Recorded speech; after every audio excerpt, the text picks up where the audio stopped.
Chapter 615. Hangzhou Zhidong Satellite TV Station Studio 1. This studio, which can accommodate 1,250 viewers, was just opened by Zhidong Satellite TV Station at the beginning of this year, replacing the original main studio. It was also the recording place for the first episode of the first season of China's Voice Today. Although the size of this studio of Zhidong Satellite TV Station was not the largest among its peers, it was newly built, so the facilities inside were very advanced. It was equipped with one of the few LED ultra-high-definition giant background screens in the country, as well as the top sound system and recording equipment. In the next month, Studio 1 would be used for the recording of China's Voice. As the producer of China's Voice, Star Factory Media was able to obtain the right to use Zhidong Satellite TV Station Studio 1. In addition to Tiantian's own network resources, what was more important was that Zhidong Satellite TV Station was very optimistic about the cooperation between the two parties. In order to ensure the broadcasting rights, they put out a very sincere bargaining chip. The reason was very simple. In addition to Tiantian, Star Factory Media had two other shareholders, that is, Lu Qin and Qin Fei. Was there any possibility of the program produced by the two of them failing? Thinking about Autumn in My Heart and Full House of Romance, as well as A Chinese Ghost Story, which had just earned more than 1 billion in the domestic box office, the answer was no doubt. The publicity for China's Voice had long been launched, and Zhidong Satellite TV Station had also vigorously cooperated. If it was any other purchase program, it would not have such treatment. Now that everything was ready, all that was left was the east wind. The studio had long been redecorated, and the iconic logo of China's Voice hung high above the black dome, shining brightly under the spotlights. But the most eye-catching thing was the 4 big red chairs placed in front of the performance stage. There were still 2 hours before the official start of the recording, but the 4 mentors had already arrived at the studio in advance. Except for Lu Qin, the other 3 were all attracted by the 4 exaggerated and unique chairs. "This is the mentor's swivel chair?" Qin Fei asked curiously. "Custom-made? It looks like it has a lot of functions." She had seen the planning plan of China's Voice a long time ago and knew that the mentor's swivel chair needed to be specially made to highlight the uniqueness of the program and to enhance the difference between China's Voice and other reality talent shows. However, this was the first time she had seen a complete swivel chair. These 4 chairs were placed in front of him. First of all, their imposing manner was quite astonishing. There was an independent black turntable under each chair, and there were also light belts, sound systems, and other devices on the chairs. Lu Qin smiled and replied, "Yes, the structure of the instructor's swivel chair is a little complicated. This is because this is an intelligent, high-tech, and high-end product. The system precisely controls the audio, lighting, rotation, and other functions. There are also massage functions and so on. Everyone can sit on it and feel it now." After coming up with the idea and proposal for the Voice of China, he basically did not bother with it anymore, leaving it to Tiantianwei Star Factory Media to handle. Only the 4 rotating coaches' chairs were supervised by him throughout the entire production process. The main body of the swivel chair was made with a bright red leather high back and cushion. It was necessary to ensure that the mentors did not wear headphones and had their backs facing the students, yet still have the best listening effect. This set a very high requirement on the structure of the chair, and at the same time, the distance between the chair and the main sound system was also very particular. The basic design was personally drawn by Lu Qin, and the functional requirements were also proposed by him. For example, the swivel chair had a core component, a motor installed under the chair that was responsible for precise rotation. It also had a shock absorption function, and a locking device was installed in the background to ensure that the chair would only rotate when a button was pressed. With all these factors and the small number of production, the accumulated cost was very high. The 4 chairs, along with 1 spare part and some spare parts, all added up to more than 2 million. It had a very high level of technology, or else it would not be able to reflect the prestige of China's Voice.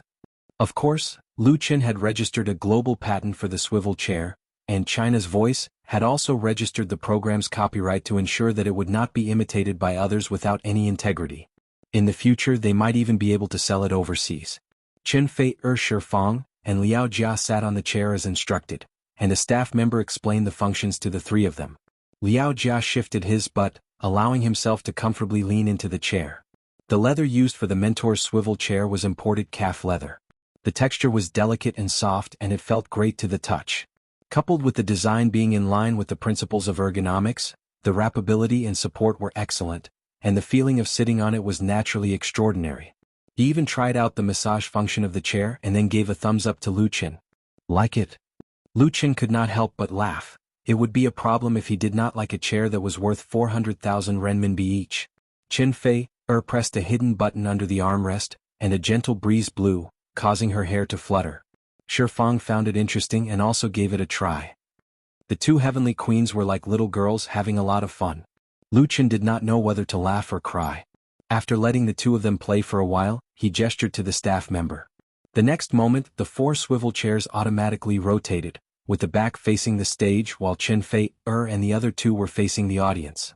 That was one of the biggest features of China's The Voice, and that was the blind selection of mentors. The mentors chose their students based solely on the singer's voice. It did not matter if the student was old or young, fat or thin, beautiful or ugly. The only way to impress the mentors was through their capabilities. That gave people a sense of fairness, because the phenomenon of judging people based on their appearance was always present, be it in the real world or in the entertainment industry. In fact, it was quite a serious problem. In the past, there were many talent shows where the first choice was for handsome men and beautiful women. It was useless for those who were not good-looking, sang well, or danced well. Even if they were lucky enough to get a good ranking, they would not get the chance to sign a contract. The model of China's The Voice could be considered as a small subversion. Qin Fei and the other 2 knew the rules of China's The Voice beforehand, so when the chairs rotated, they were not too surprised, but felt that it was something new. One of the swivel chairs was empty as Lu Qin was standing on the stage. He got the staff member to bring him a guitar, and then stood in front of the microphone. For the rehearsal before the official recording, he would be the first student to go on stage to be judged by the mentors. Lu Qin plucked the strings and played the prelude. The sound of the strings was transmitted backstage through the microphone, and after being adjusted by the high-tech equipment, it was transmitted into the speakers. It was like a torrent of water spilling over the spacious studio. Chapter 616. On May 16th, the latest issue of New Economic Weekly magazine was released, and the cover character was Lu Qin. New Economic Weekly is the leading economic magazine in China. It was founded in 1991 and has a history of 26 years. It has been published every week without interruption and has a high influence in China, especially in the economic field. The cover characters of this economic weekly are usually well-known economists, business operators, and people who have influence on the current economic system. Lu Qin, as a star in the entertainment industry, was actually on the cover of New Economic Weekly, which gave people a feeling that it was a bit strange. When did New Economic Weekly also take the entertainment route?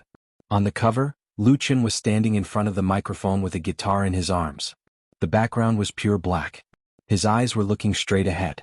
His eyes were calm and deep as if he could see through people's hearts. It was undeniable that this character photo was excellent. Readers naturally felt very surprised and curious. It was not until they read a long character interview article in the weekly that they finally understood that New Economic Weekly was not having a brain cramp, because this article focused on Lu Qin's achievements in the business field. The reporters of New Economic Weekly were quite resourceful. They first dug out the inside story of Lu Qin's investment in setting up the crowdfunding website. Lu Qin not only created a new internet financing model, but also made a lot of profits in the investment process, showing an extraordinary business sense and creative inspiration. Nowadays, the crowdfunding model is one of the hot spots on the internet all over the world. First of all, the crowdfunding website has occupied a high market share, especially in China. Although with the expiration of commercial creative copyrights, similar platforms have sprung up like bamboo shoots after a spring rain, no one has been able to shake the hegemony of the crowdfunding website. According to reliable sources, the crowdfunding website has been preparing to be listed on Nasdaq in the United States. The probability of passing the application is very high, and once it is successfully listed, the market value in the industry will be at least more than $1 billion. And Lu Qin holds 10% of the founder's shares that cannot be diluted, which means that he may have a net worth of hundreds of millions of US dollars in an instant after the crowdfunding website is listed on Nasdaq. How many young people in China who started from scratch are stronger than Lu Qin? In addition, Lu Qin's business achievements are more than that. He also invested in the establishment of Happy Digital Interactive Entertainment Company, Limited. Ordinary people may be a little unfamiliar with the name of this company, but when it comes to Happy Farm, I am afraid that everyone knows it. That was because this little game was currently the most popular casual mobile/web game. It had set off a nationwide trend of stealing vegetables. Countless people farmed, fertilized, killed pests, and picked vegetables in their virtual fields day and night. Of course, they also stole vegetables. It had even caused a huge discussion in the media. Happy Farm is the first game of Happy Digital Interactive Entertainment Company Limited.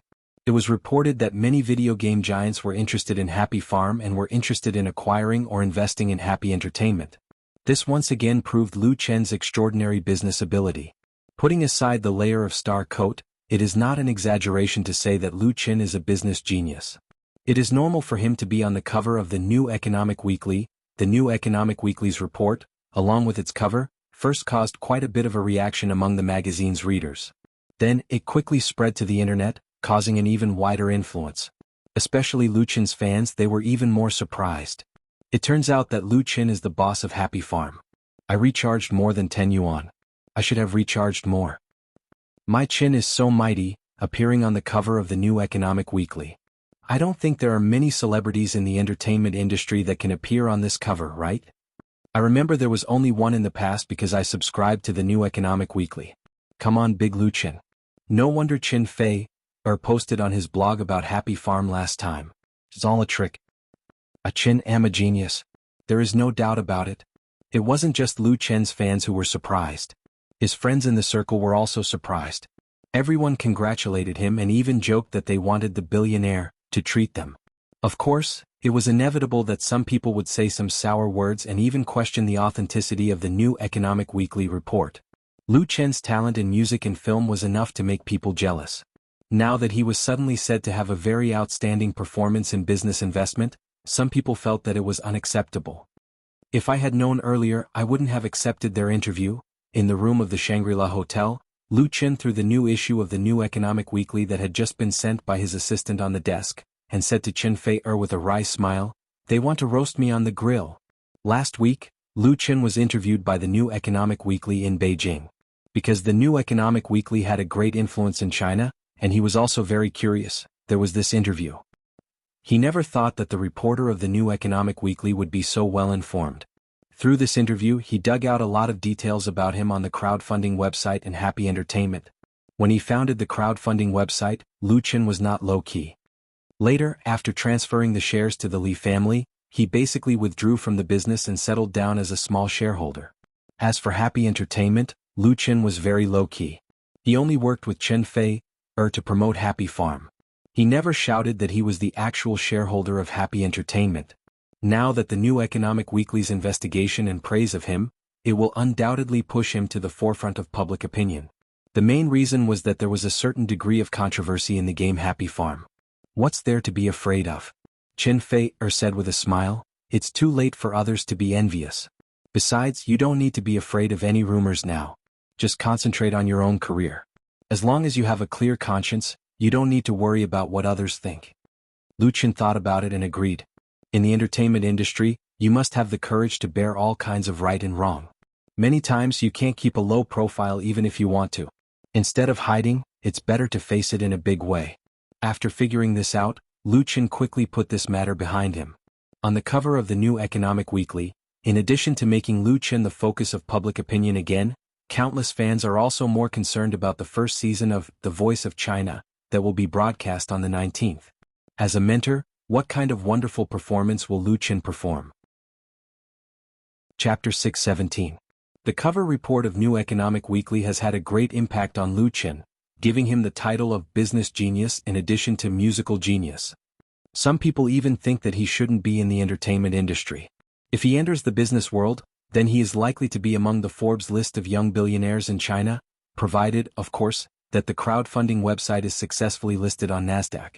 For such remarks, Lu Chen just smiled. Although the crowdfunding website was his business idea, it was Li Mushi who really made the crowdfunding website bigger and stronger and went abroad. Without the power and background of the Li family, relying on his own strength alone, he would at most be able to get the name of the founder of the crowdfunding model. How could he become a billionaire? Apart from anything else, without the help of the Li family, the commercial creative copyright of the crowdfunding website could not have been approved. Therefore, not only did Lu Chen not have any regrets about transferring most of the shares of the crowdfunding website to the Li family, but he was very glad that he made a decisive choice at the beginning. Once the crowdfunding website is listed on Nasdaq, he will be able to enjoy the amazing benefits of 10% of the original shares. His net worth can at least be multiplied several times. What else is there to be dissatisfied with? On the internet and in the entertainment industry, the discussion about Lu Chen's wealth is also very heated. Everyone thinks that Lu Chen will definitely be on the Forbes list of rich stars in China this year. The Forbes list of rich stars in China is published every December and is divided into several lists. Last year, Qin Fei ranked second on the list of rich stars with an annual income of 57 million yuan, ranking first among all female stars. At that time, Lu Chen was not included in the list, but this year his name will definitely be on it. Everyone is certain. The only thing that is uncertain is where he will rank. Most of the discussions about Lu Chen's net worth on the internet are positive, and there are very few comments about hatred of the rich. Even if there are, they are often sprayed with dog blood. Because since Lu Chen's debut, he has earned every penny fair and square.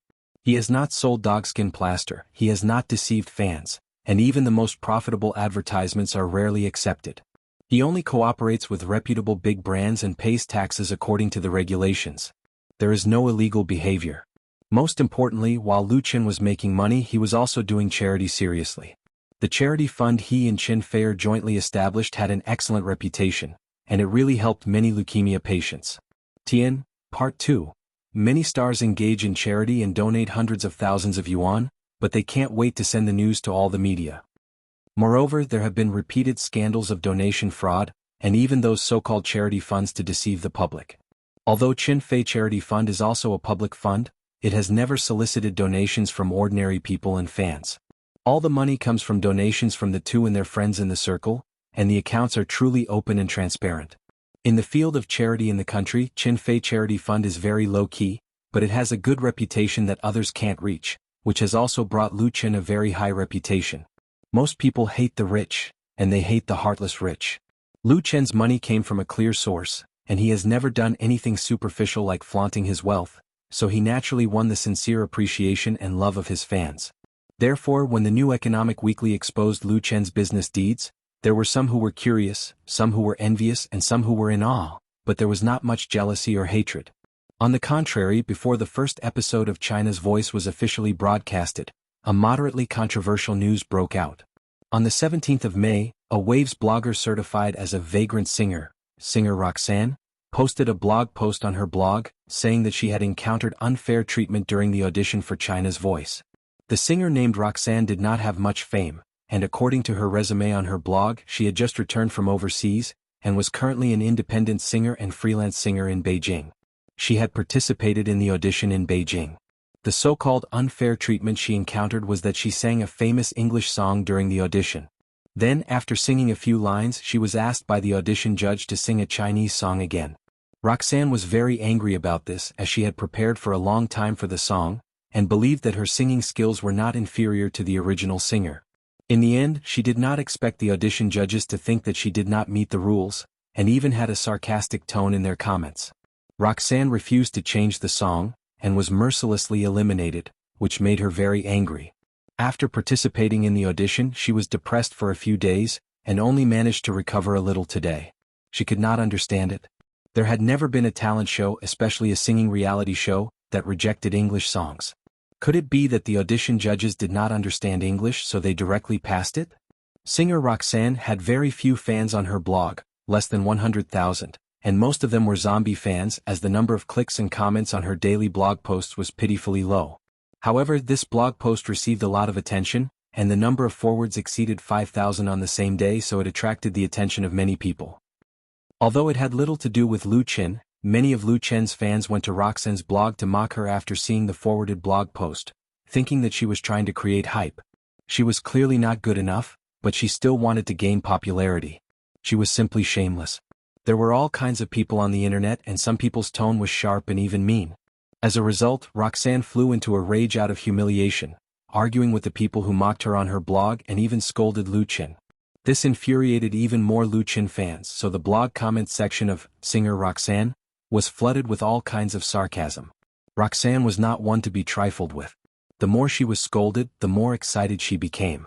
She kept posting to accuse the so-called fake reviewers and mobs, thinking that she was being suppressed as a talented and capable newcomer. Because of this, the matter was blown out of proportion and even Lu Qin found out about it. However, Lu Qin did not respond, but the official blog of China's Voice gave a clear explanation. The audition of China's Voice had many clear requirements for the contestants. One of them was that the singers could only sing Mandarin songs, including Cantonese and other dialects. It was not only for the audition, but also for the rest of the competition. As this was the voice of China, Chinese people naturally had to sing Chinese songs.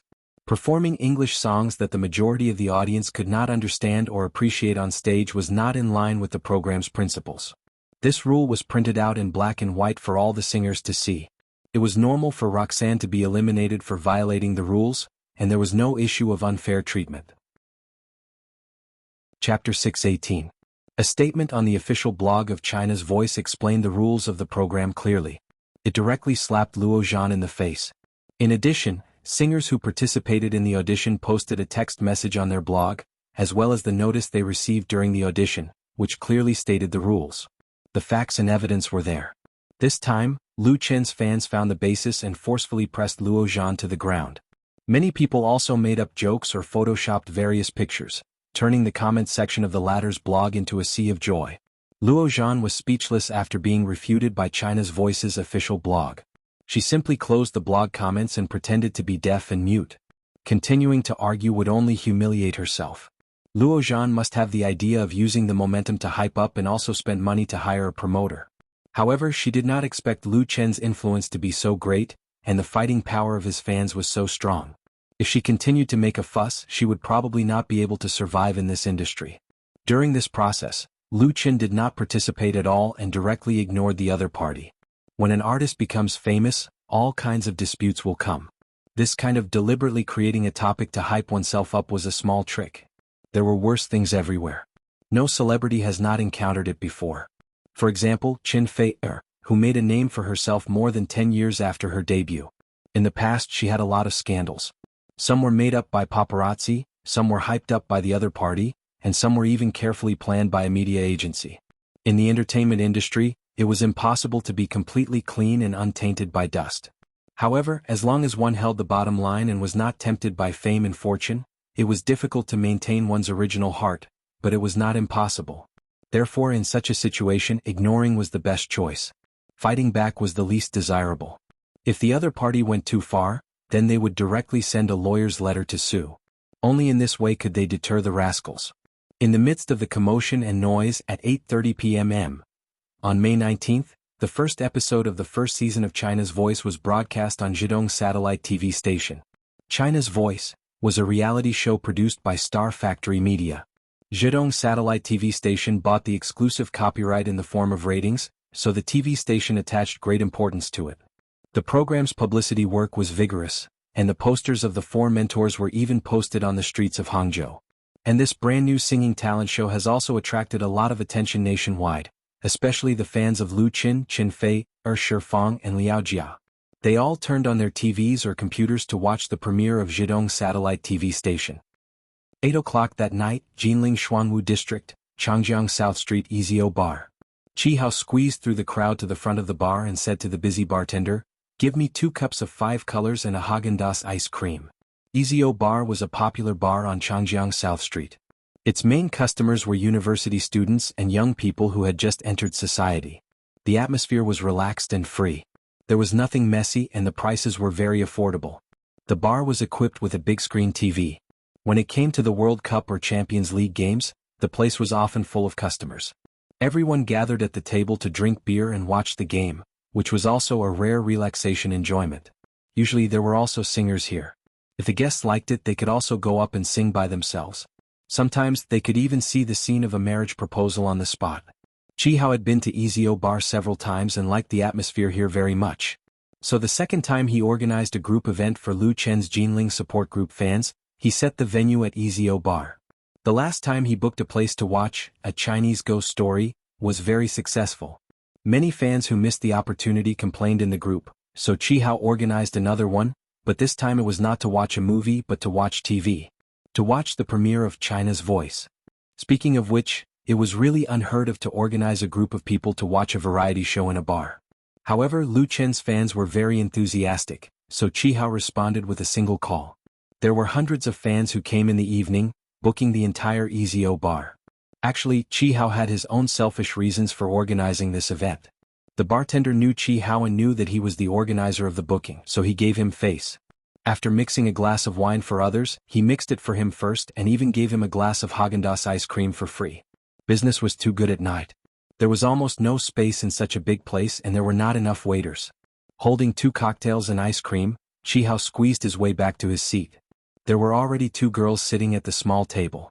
One of them ordered a cocktail, while the other took a glass of Häagen-Dazs ice cream. And this ice cream girl was Chi Hao's selfish reason. The ice cream girl was also a fan of Lu Qin. Her ID in the support group was Azure Sea. The last time he booked the place to watch a Chinese ghost story, Chi Hao's seat was next to Azure Sea, so they got to know each other. At that time he was already moved by Azure Sea. After finding out that she did not have a boyfriend, he carefully started to pursue her. Although they were still in the phase of pursuing, the 2 of them had gone from strangers to close friends. At least Azure Sea did not refuse his pursuit, so there was hope for success. The other girl who ordered the cocktail was Azure Sea's best friend. She was inseparable from Azure Sea. Last time she cheated Chi Hao of a lot of ice cream, making him eat instant noodles for a whole week. Thank you. Azure Sea smiled slightly to express his gratitude, and his charming smile made Chi Hao stare at her. Come on. The best friend waved her hand in front of Chi Hao's eyes and asked, why hasn't the show started yet?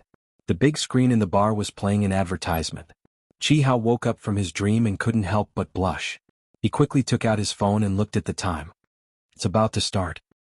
He tried to please her again. Do you want to eat some snacks or something? I'll go get it.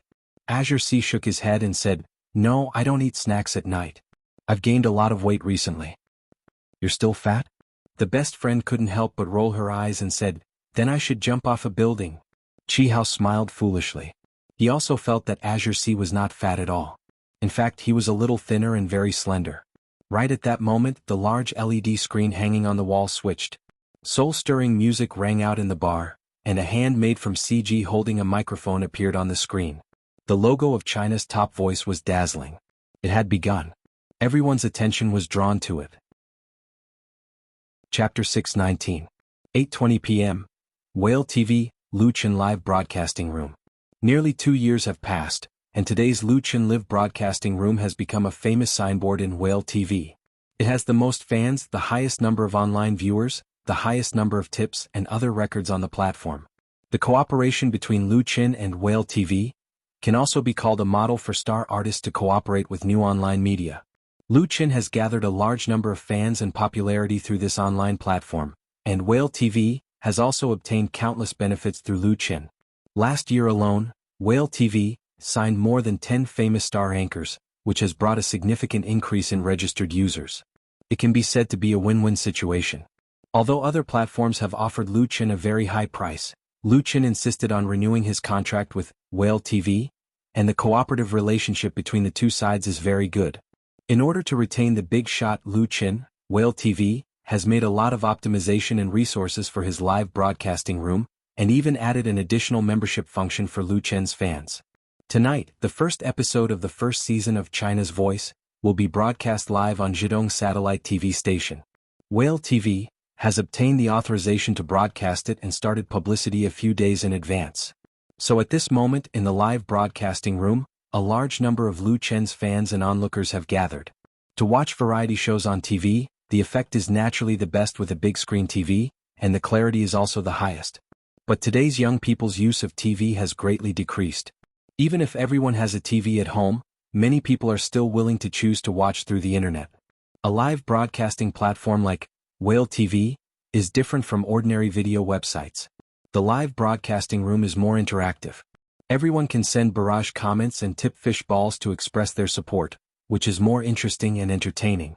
Therefore, just after 8 o'clock, the number of online viewers in Lu Qin's exclusive live broadcasting room has exceeded the 2 million mark, and it is still increasing at a rapid rate. It is estimated that it will not be a problem to surpass the record of 3 million. And tonight's live broadcast host of China's Voice is Li Feiyu, who everyone is familiar with and loves. The show is about to start. Is everyone ready for their fish balls? In an instant, the barrage was like a tide mixed with countless falling fish balls. This kind of scene was very common in Lu Qin's broadcasting room. Many rich fans didn't care about the 100 times fishball at all. They all released the aircraft carriers one by one. Then, in the next moment, an extremely dazzling interstellar battleship appeared out of thin air, instantly crushing everyone present. With the accompaniment of thousands of fireworks and special effects, it simply blinded countless dog eyes. Super Starship. This was the exclusive reward prop in Lu Chen's anchor room, the Superstar Ocean Battleship, which cost 10,000 yuan each.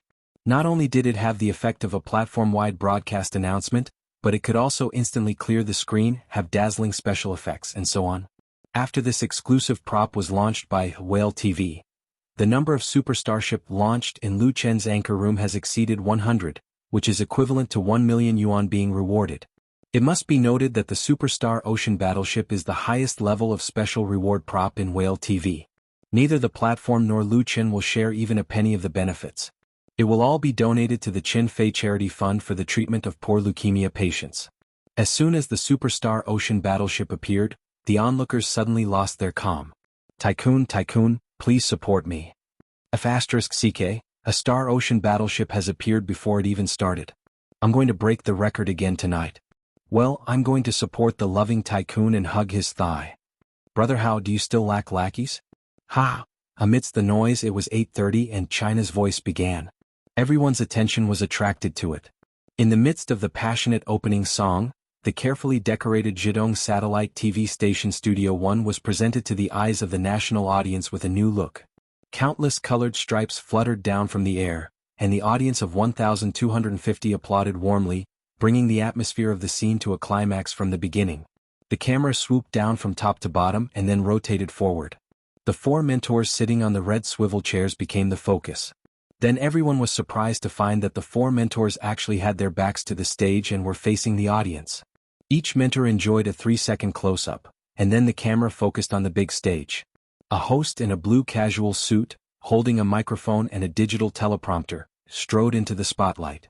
He was in his 30s, thin and tall with fair skin, wearing a pair of black-rimmed glasses, looking gentle and a confident smile on his face. The host faced the audience and said loudly, "First of all, let's welcome the four mentors who decide the students tonight. They are Mentor Chin Fei, Mentor Liao Jia, Mentor Shi Fang, Mentor Lu Chen."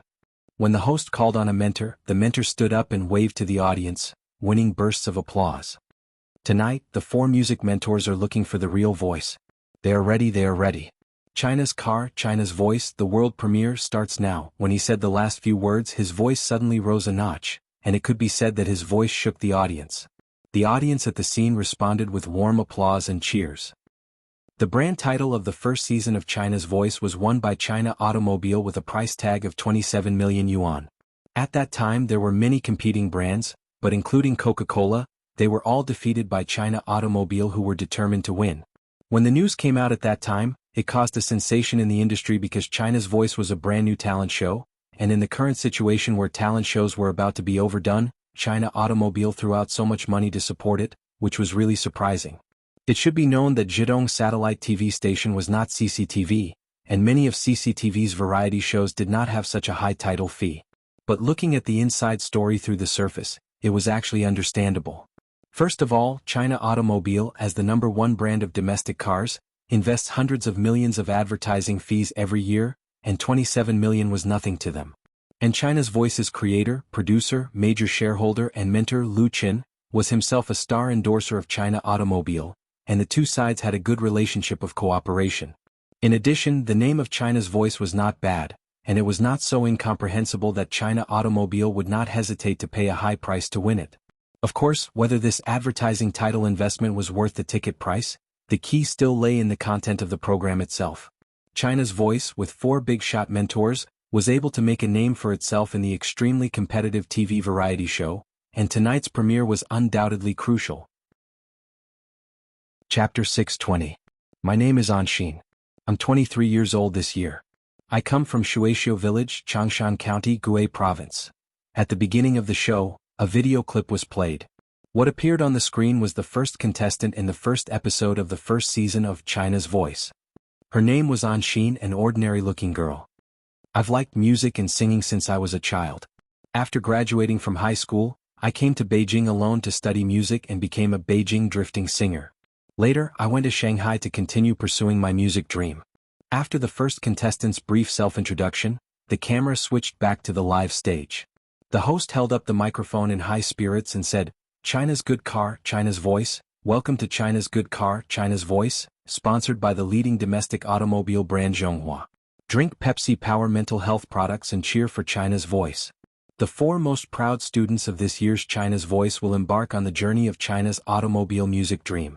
Send a text message to participate in the interaction and immediately get a 100 yuan coupon from QQ Shopping.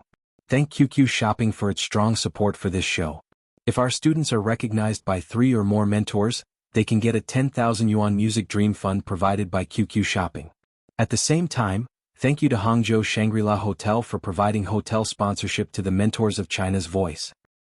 He recited the lines of more than 200 words in one breath without stumbling, and his voice was high-pitched and his expression was impassioned, showing strong and unparalleled lung vitality. The crowd at the scene was shocked, the audience in front of the TV was shocked, and the fans in the live broadcast room were even more shocked. What the F***CK? Did you hear what he said just now? It's amazing. Where did this god come from? I Wang Laowu am convinced. If anyone can repeat it completely, I'll give him 10,000 fish balls. I'll also give 10,000. Great God, I admire you, please accept this little brother's worship. Worshipping.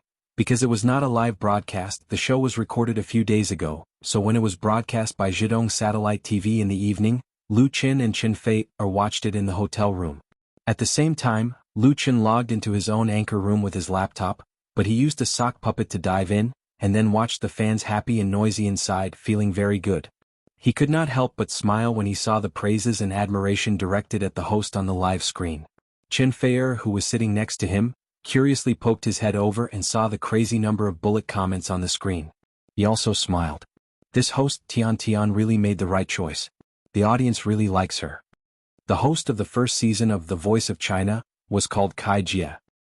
He was not from Zhidong TV station, but an anchor of a music program at Hangzhou Traffic Radio Station. Back then, when Lu Qin came up with the proposal for China's Voice, he had a special requirement for the host, which was to have a good lung capacity. They must be able to quickly recite long lines with great proficiency. That request actually stemmed from his memories in the dream world. It was the source of inspiration for The Voice of China, which was also one of the highlights of the show. As such, he purposely made use of it. For this request, Tian interviewed more than a dozen professional hosts and broadcasters and picked out Kai Jie.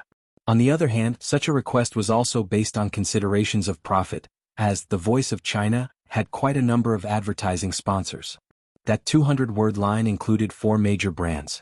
Through the share of advertising revenue, Star Factory had basically earned back the initial investment. As for the realization of profits, it would still depend on the ratings of the show. Let us welcome our first contestant. The camera cut to the backstage. An ex-AN wearing a long-sleeved shirt and jeans walked up the stairs followed by the camera to the stage, and took the microphone from the host, Kai Jie.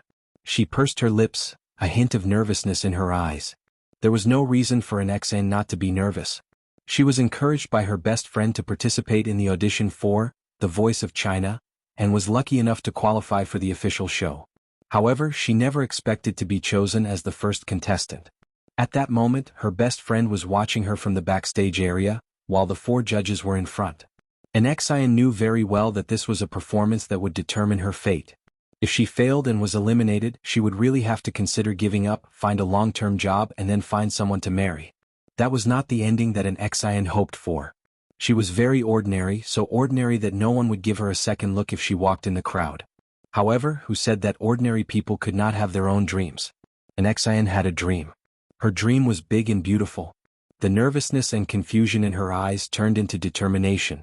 She turned her head and gave a thumbs up to the sound engineer backstage, indicating that she was ready. The sound engineer nodded and pressed the play button for the accompaniment. The next moment, the prelude sounded. The camera cut to the audience. Many of the audience members had a knowing smile on their faces, as they were very familiar with the prelude melody, Woman Flower by Qin Fei. This song, written and composed by Lu Qin, could be said to be a classic in Qin Fei's career as a singer, a turning point. It allowed Qin Fei to successfully transform from a queen of sweet songs to a queen of love songs, establishing her unshakable position in the Chinese music industry. The album of the same name of Woman Flower had already sold more than 5 million copies, breaking the record of the Chinese pop music industry in the past 10 years. It had achieved very good results in Hong Kong, Macau, and Taiwan, and even spread to several countries in Southeast Asia. Woman Flower was very popular, and it was a must-listen for women in KTV. That was why an XIN had chosen Woman Flower as the song of the competition, which undoubtedly required a lot of courage and confidence. It was expected that she could sing well, but it was not easy for her to win the approval of the 4 judges. I have a flower planted in my heart, waiting to bloom faintly. Zhao Zhao and Mumu, I eagerly wait for those who are willing to come to my dream. Woman Flower, swaying in the world of mortals, Woman Flower, swaying gently with the wind. When an XIN's voice sounded, the camera turned from her to the 4 judges, who were standing with their backs to the stage. At this moment, even if there was no explanation in the program, the audience could understand that the judges could only listen to the sound but not see the people. They made the decision based on the singing. This was very different from the previous talent shows of the same type, which made the audience feel very fresh and curious, wondering what would happen next, or what was waiting for an XIN. Chapter 6:21. When Anshin sang the first line of the lyrics, Lu Chen's expression changed. And this contestant's performance of Woman Flower also made him reveal a hint of surprise. Yes, it was a surprise. Anshin's singing skills were not particularly good, but her voice was quite unique, with a slightly hoarse magnetic lingering. She sang Woman Flower in a mellow and moving way, with a very different charm from the original singer, but it did not damage the charm of the work. It was also a rare enjoyment for the ears of the listeners. The most important thing was that Anshin blended her own emotions into the singing. The same song, sung by the same person, had exactly the same tone and melody, but it was easy for the audience to hear whether or not there was any emotion injected into it. As the saying goes, words are the voice of the heart and songs are to sing. If singing without emotion, no matter how skilled and unique the voice is, it will give people a cold feeling. Many singers don't understand the mystery or they don't care about it, and as a result they can never improve themselves. Anshin didn't have any fame, but her songs had won the hearts of the 4 mentors. Liao Jia turned his head and said to Qin Feier with a smile, "I think she sings better than you." Qin Feier did not answer. She suddenly stretched out her right hand and pressed the red button in front of the swivel chair heavily. Bang!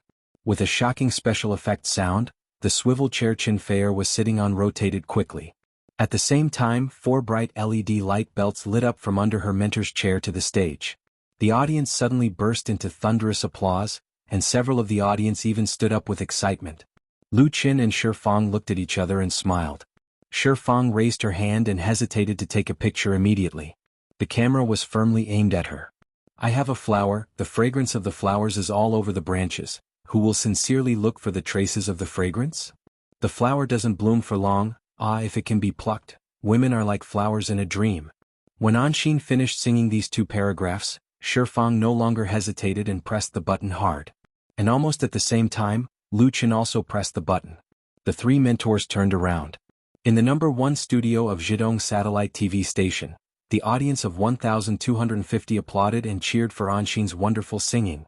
At the same time, he applauded the instructors for turning around.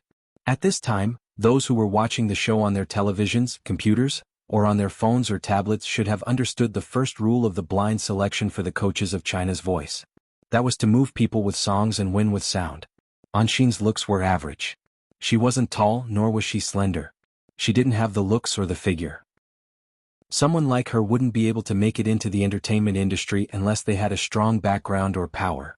She was just an ordinary person. But here, on the stage of China's Voice, none of that mattered. That was because the 4 coaches could not even see the contestants from the start. Even if the contestants were beautiful or shockingly handsome, it did not mean anything to them. Here it was all about strength. Whoever was stronger would be able to make the big shot teacher turn around.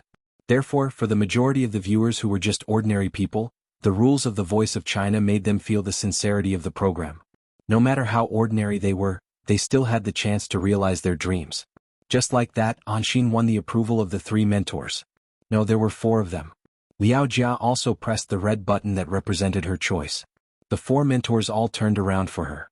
At that moment, Anshin, who was standing on the stage, was undoubtedly the focus of the entire world. The corner of her eyes sparkled. She relied on her strong willpower to not let herself cry out on the spot and finished singing the last line of the song. Women are like flowers, flowers are like dreams. Her voice lingered in the air. Anshin put down the microphone. Her eyes were filled with tears and she had a look of disbelief. She had already memorized the rules of China's voice. She knew that if Lu Qin and the other 3 mentors all turned around, it would not only mean that she could choose any big shot as a mentor, it would also mean that she had received the highest level of approval. This was something she had never dreamed of before joining the show. Now that her dream had come true, it was even better. Qin Fei stood up. With a smile on her face, she clapped her hands hard. Under her lead, the live audience stood up and applauded in unison. Such a scene could really give anyone goosebumps, their blood rushing from their chest to their faces. Thank you, thank you. Anshin was sobbing uncontrollably. Her legs were trembling slightly. When she sang in bars in the past, she had received praises and encouragement from the customers. However, that was nothing compared to this scene. She was at a loss. Qin Fei sat back down. Lu Qin raised his hand to signal for everyone to quiet down. He then asked gently, "Hello, can you introduce yourself?" Anshin hurriedly wiped away her tears, raised the microphone and answered, "My name is Anshin." After a simple self-introduction, the 4 mentors began to evaluate or rather, compete with each other. Qin Fei was the first to say, "You sang very well.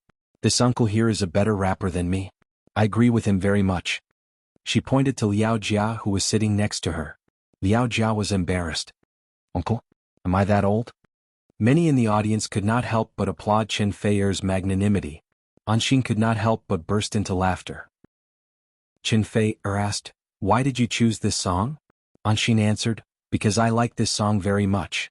I'm also a loyal fan of yours." Qin Fei smiled. "If that's the case, then you can join my team. I like your voice and I hope your voice can stay on this stage forever." Before Anshin could answer, Liao Jia interrupted, "Then let me say something. In my opinion, when choosing a mentor, you should choose an experienced senior." "Look, I am a senior." The audience burst into laughter again. No one had expected Liao Jia to have such a humorous side. The audience in front of the TV was amused.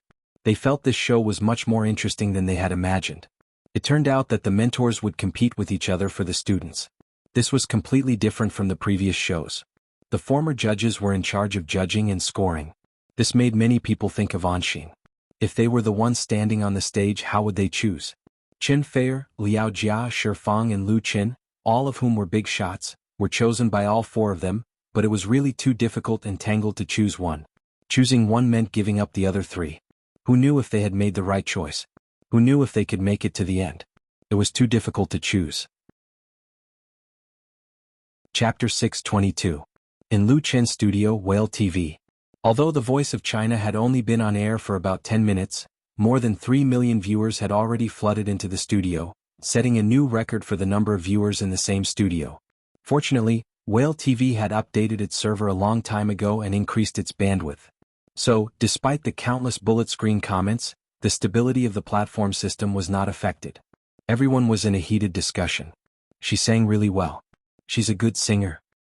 All 4 mentors have turned around. "Of course she sang well. She's no worse than Qin Fei. I like songs very much, but she's not pretty." This program doesn't care about looks. Otherwise, the chairs would have been turned for nothing. I think it's fair. This is so interesting. I wonder which mentor Anshin will choose. I think it should be Qin Fei. She said she's a fan of Qin Fei. Not necessarily. Finally, it was Lu Qin's turn. Lu Qin asked straightforwardly, "Anshin, do you know who wrote the song you just sang?" Was there a need to ask that question? Anshin was also stunned. Then she replied, "Yes, it was written by you, Mr. Lu Qin." Lu Qin smiled and said, "That's right. Do you want me to write a song for you too?" This time Anshin was really stunned. Because she had no idea whether Lu Qin was serious or just joking for the effect of the program. Originally, Anshin had decided to choose Qin Fei as her mentor because she was a fan of Qin Fei. Moreover, she was a woman and it was easy to get along with her. Their singing styles were also similar. Liao Jia was not in her consideration at all. But now the offer offered by Lu Qin was too tempting. In the entire Chinese music industry, everyone knew that Lu Qin was the most talented singer. Some even thought that he was the most outstanding singer in the past decade. His works were rich and of high quality. Not only did he compose songs for himself, but he also wrote songs for others. Every song he wrote was a hit, so even though the asking price was as high as 1 million, there were still countless people scrambling for it. But now that Lu Qin had personally made a move, it was really not bad. He did not lack money at all. Although Anshin was a singer at the bottom of the industry, she had a good understanding of Lu Qin, who was also from the bottom of the industry. Therefore, she understood how important this promise was. But is this true?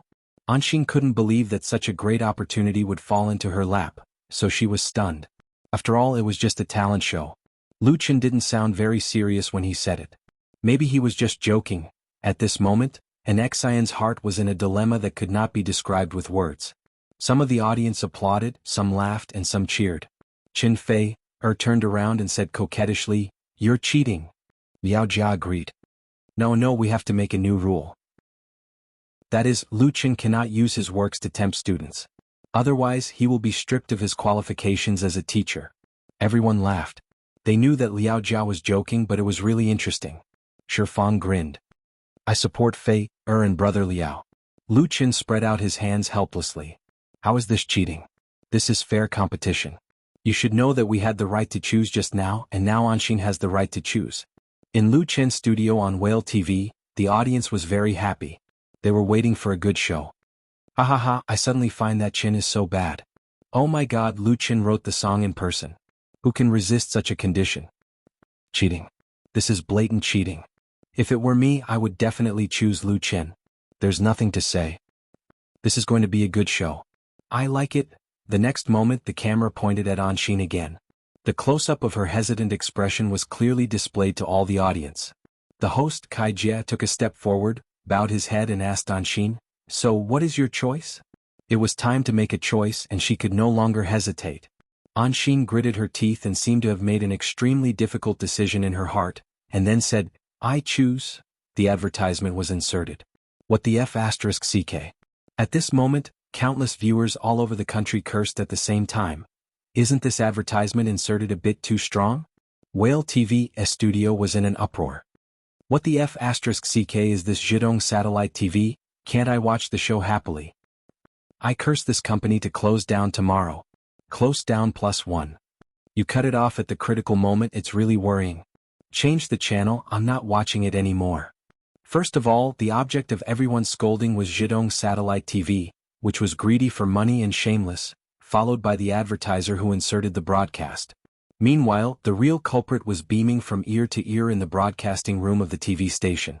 Tonight, Tian was squatting in the Zhidong satellite TV building, paying attention to the ratings of The Voice of China in real time. She herself came from the TV station and her family had connections, so entering and exiting the TV station was almost the same as her own home, which was very convenient. The premiere of The Voice of China in the evening was too important for Tian. For this show, she had put in countless effort and also built up a lot of relationships. Although the creative copywriting of the show came from Lu Qin, and several mentors were also settled by Lu Qin, the organization, recording, post-production and broadcasting of the show could not be operated without her. It would be fine if she succeeded, but if she failed, she would probably not be able to get up for a long time, and the Star Factory, which had been established for more than half a year, could also collapse. Therefore, in the first minute of the broadcast of The Voice of China, Tian stared at the real-time ratings data transmitted over. This was a privilege within the TV station. If ordinary people wanted to know the ratings of a program or TV series, they usually had to wait until the next day to find it on the public information on the internet. The Voice of China had a very good start, with the ratings reaching 1.7% at 8:30.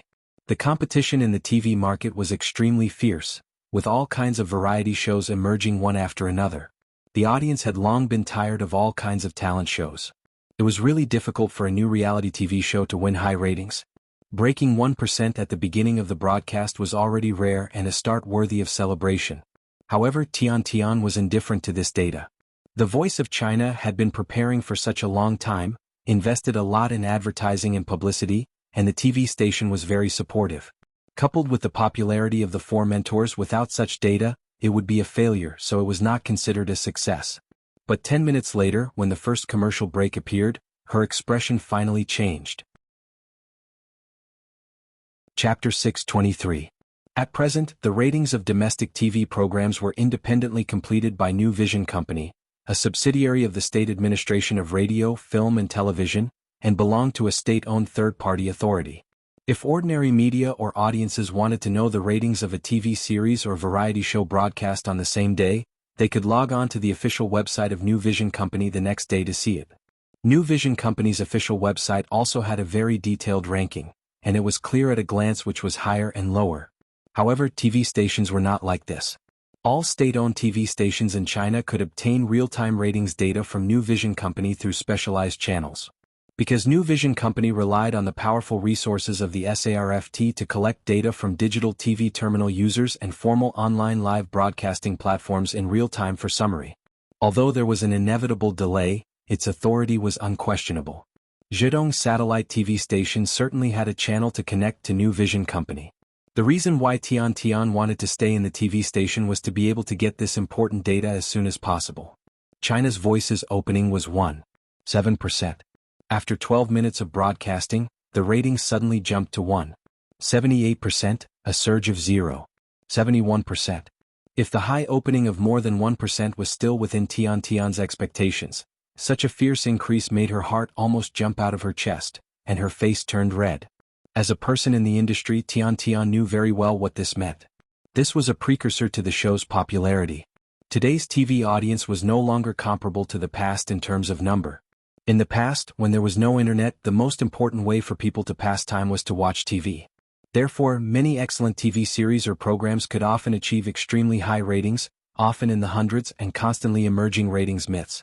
Now, with the advent of the technological era, entertainment methods have diversified and multipolar. Young people are more enthusiastic about online entertainment. There are fewer and fewer people who are willing to sit in front of the TV to watch TV, and the requirements are getting higher and higher. The competition of hundreds of TV stations has already turned the TV market into a Red Sea. Correspondingly, whether it was TV series or variety shows, the ratings could no longer create the previous data. Many variety shows could be regarded as branded programs with an average rating of 0.5%. The remote control was in the hands of the audience, and the audience was very impatient now. If a new program did not attract them at the beginning, they only needed to gently press the remote control in their hands, and then there would be hundreds of other choices. The opening was the most critical, just like a new novel. If the opening was not attractive, the readers would not buy it. Hence, when the viewership ratings of China's Voice drew a beautiful positive line across the screen, how could Tian Tian not be excited? Of course, she knew that it would be too early to celebrate their victory.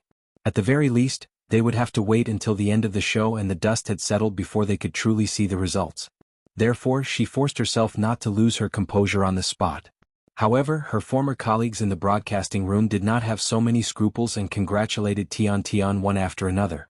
Director Tian, congratulations. It's definitely going to be an explosive result. I reckon that the first episode of tonight's episode will break 2%. Breaking 2 won't be a problem for sure.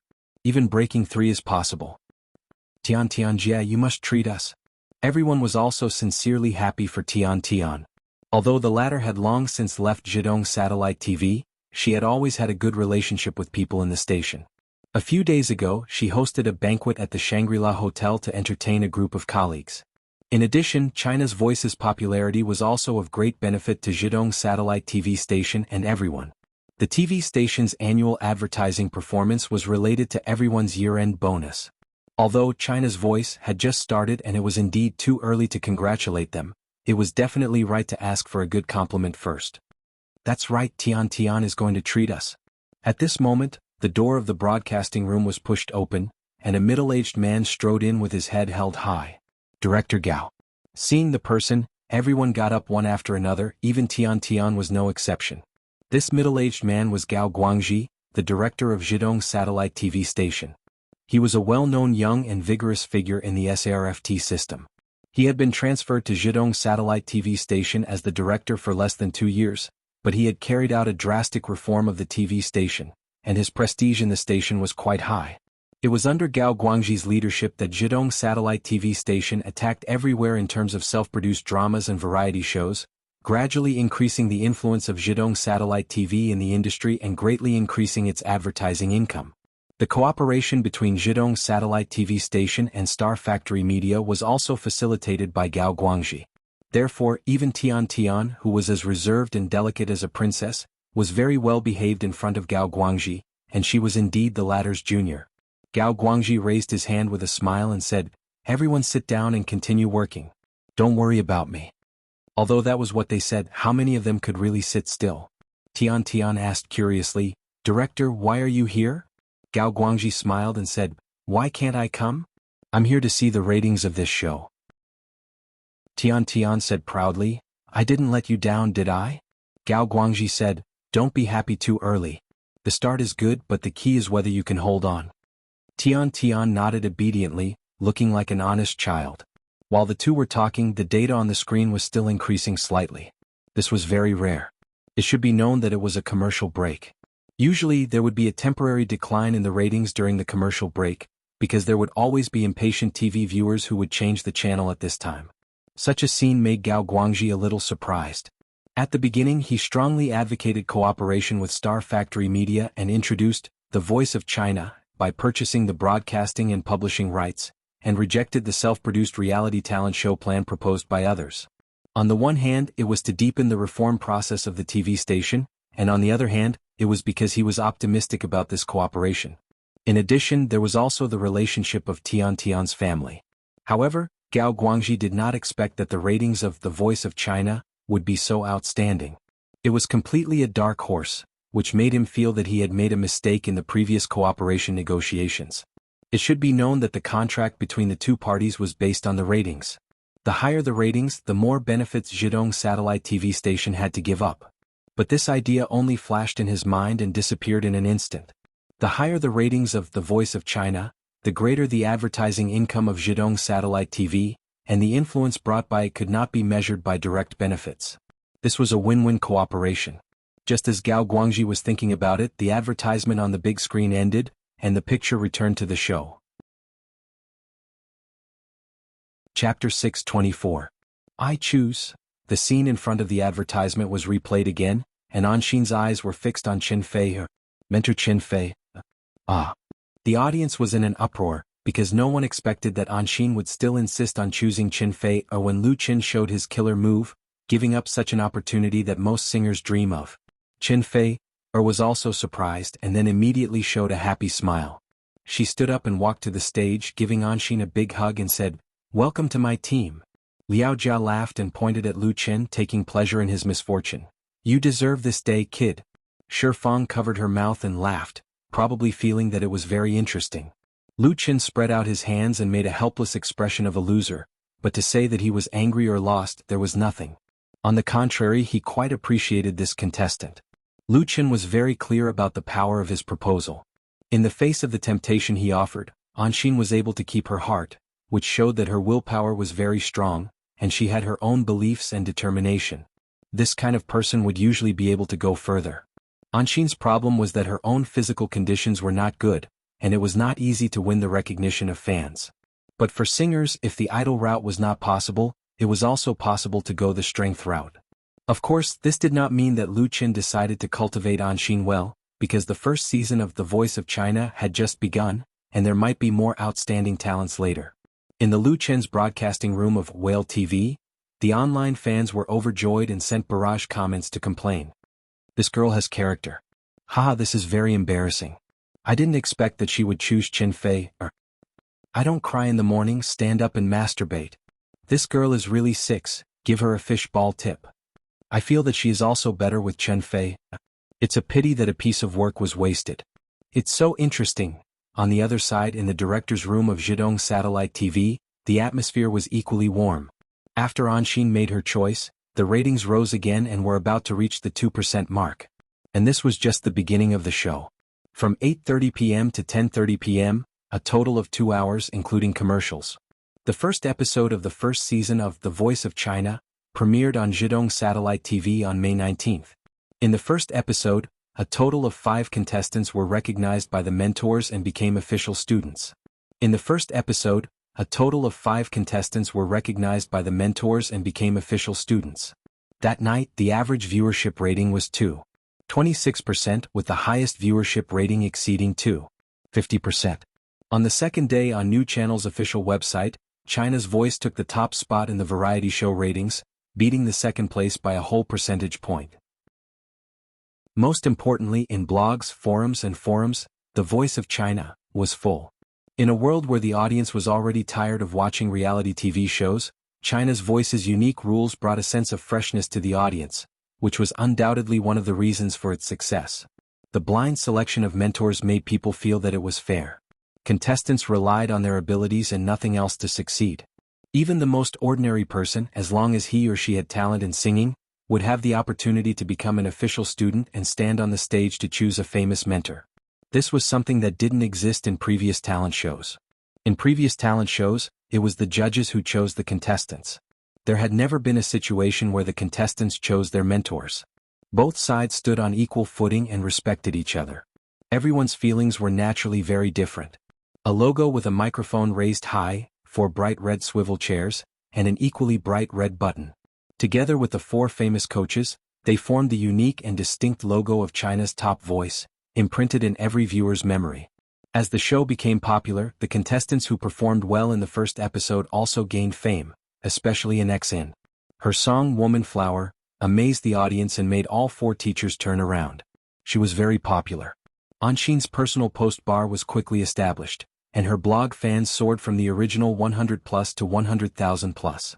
Even on QQ Music, her cover of Woman Flower appeared on the download list. QQ Music has obtained the authorization of China's Voice, and all the student songs can be found on it. As a result, Anxin's life changed dramatically. Many agents came to her, and some companies even wanted to sign a contract with her. She had just become a student. At the same time, the host of China's top voice, Kai Jia, also became popular. Kai Jia was originally an anchor at a radio station in Hangzhou and only had a little fame in the local area. However, his appearance in China's top voice left a deep impression on the audience all over the country. Especially when he read out the opening advertising slogan of more than 200 words in one breath, it was made into a GIF and widely circulated on the internet, making many netizens exclaim that he was a god. Of course, the biggest beneficiary was still Zhidong satellite TV station. With an average rating of 2.26%, it became the biggest winner of all the talent shows this year, overshadowing Shonen TV, which claimed to be the strongest variety show. On May 26, China's top voice continued to broadcast its second episode. The ratings continued to rise, and the highest rating broke through the 3% mark without any suspense with an average of 2.89%.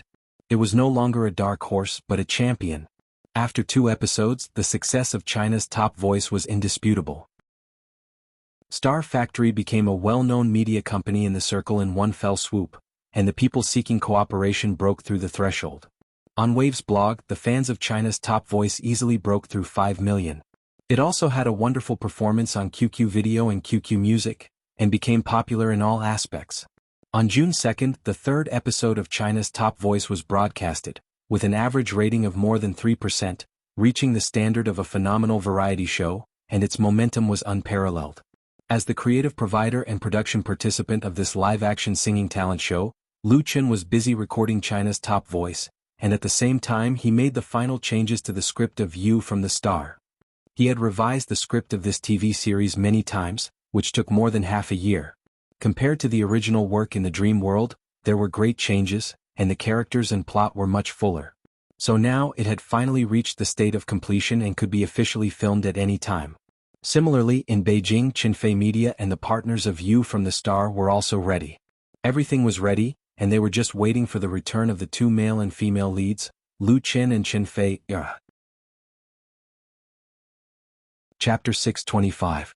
With the ratings of China's Good Voice soaring, the recording work was naturally in full swing, so Lu Chen and Qinfei could not return to Beijing for the time being to devote themselves to the shooting of You from the Star. However, there was one thing that made Lu Chen have to take time to deal with it. That was, QQ Company took a fancy to Happy Network and intended to invest in the acquisition. QQ was one of the few internet giants in China. This company, established in 1997, was one of the world's largest integrated internet service providers and one of the internet companies with the largest number of users. In 2005, QQ was listed in Hong Kong and became one of the constituent stocks of Hong Kong's Hang Seng Index.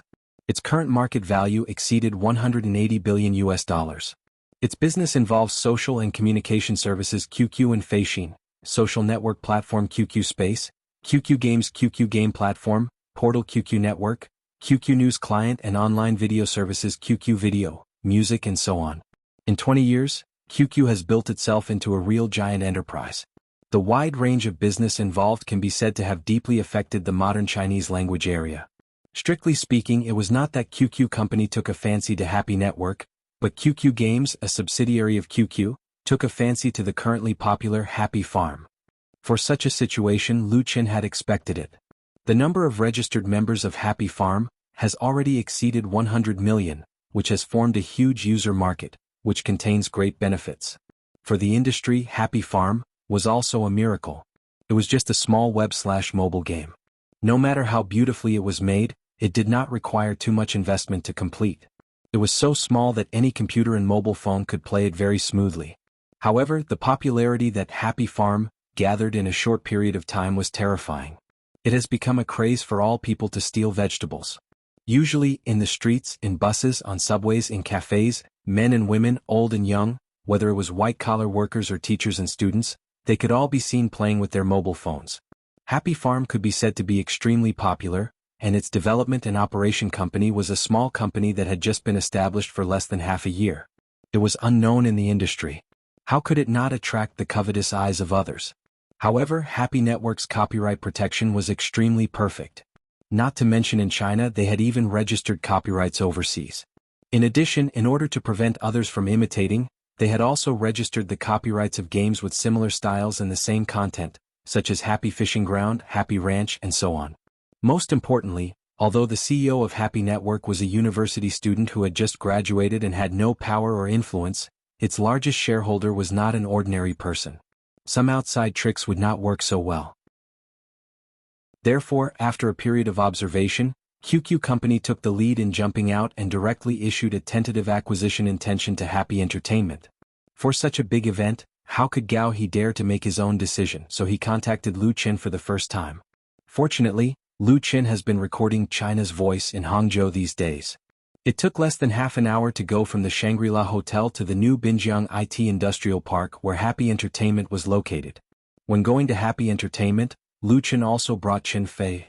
Although Qin Fei did not have any investment shares in Happy Entertainment, with the current relationship between the two, there was no difference whether he had shares or not.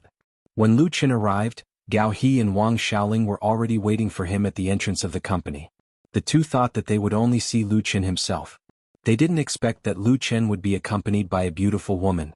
Although Qin Fei was wearing big sunglasses, they still recognized her at a glance. China's Voice was broadcast on Zhidong satellite TV station and dominated the ratings list. At present, it has made several students and a host popular. At the same time, it also brought the popularity of the four mentors to a new level in China. Especially Liao Jia and Shi Fang, the two have been quite quiet in recent years and have not produced any new works. Their influence among young people has actually been declining. As soon as China's Voice was released, Liao Jia and Shi Fang definitely benefited a lot. The most direct manifestation was that many big brands took the initiative to seek advertising endorsement cooperation.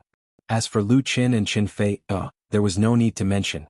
The two were already very popular and now they were like flowers in brocade, cooking oil on fire. Their popularity simply overshadowed the entertainment industry. Wang Xiaoling was originally a fan of Qin Fei. The last time Lu Qin came to Happy Entertainment, she complained that Lu Qin did not bring his girlfriend. This time, her wish was finally fulfilled. Speaking of which, Lu Qin has been in Hangzhou for some time, but because he was very busy with his own work and Gao He was also very busy. The two only talked on the phone a few times and met in the same city until today. Lu Qin first introduced Qin Fei to Gao He and Wang Xiaoling. Qin Fei was very generous and directly called them big brother and sister-in-law, which made both of them very flattered. When they arrived at the company, it was another scene. Happy Entertainment's development momentum was too rapid. Recently, they have recruited a lot of professionals and purchased a lot of new equipment. The number of employees was close to 100. Although the office next door was rented, it still seemed very crowded. It was the first time for many of the new employees to see Lu Qin. In addition, with Qin Fei accompanying them, they surrounded the two like stars surrounding the moon to watch the fun. Everyone was extremely excited and all smiles were on their faces. Lu Qin did not put on any airs of a chairman. He encouraged the employees in the office area and took a lot of group photos. Big morale was boosted. After the excitement, Everyone sat down to get down to business. Wang Xiaoling first took out a financial statement and gave it to Lu Qin. She smiled and said, "Please review it first, Chairman." Since the establishment of Happy Entertainment, the company's monthly financial expenditure has been sent to Lu Qin. However, Lu Qin never pointed fingers in this regard. He trusted the boss's character and delegated power without reservation. Therefore, Lu Qin put the thick report aside and smiled, "Just tell me how much money we made." It sounded like a joke, but it just showed Lu Qin's trust. Wang Xiaoling and Gao He looked at each other. The latter coughed and said, "This month Happy Entertainment's revenue will definitely exceed 100 million.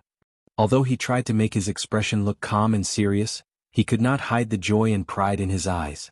It was absolutely a myth for a small game that had been on the market for less than 2 months to have a revenue of more than 100 million. Moreover, Happy Entertainment's recharge income accounted for the majority of the total revenue.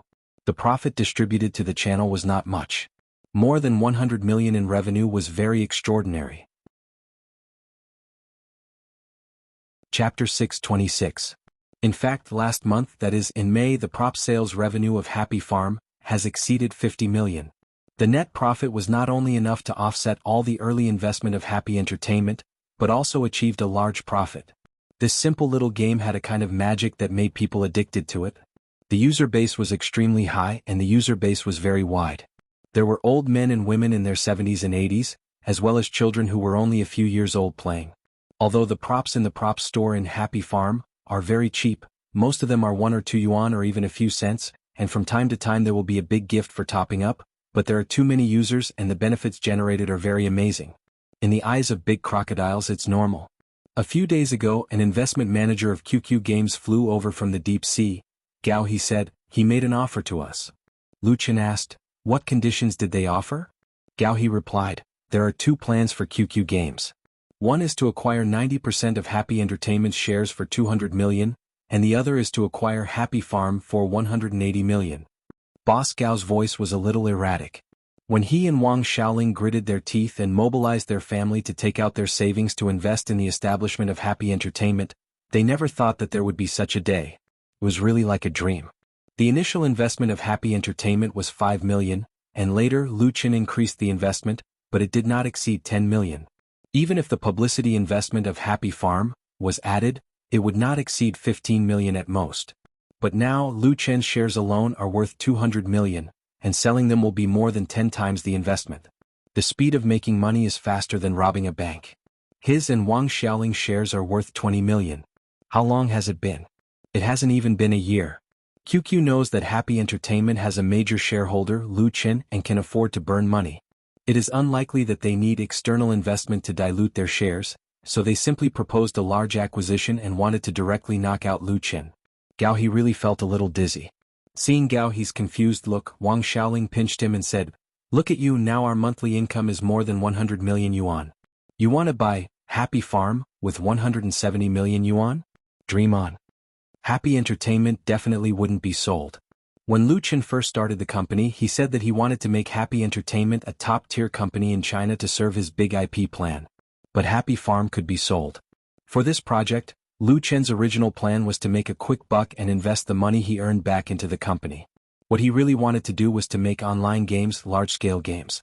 But now that Happy Farm's income was so high, Wang Xiaoling really couldn't bear to sell it. This was like a hen that laid golden eggs. If she sold it, wouldn't she be killing the goose that laid the golden eggs? Even if he were to sell it, it would not be 170 million, he was trying to get rid of a beggar. Lu Qin laughed, "Sister-in-law is right.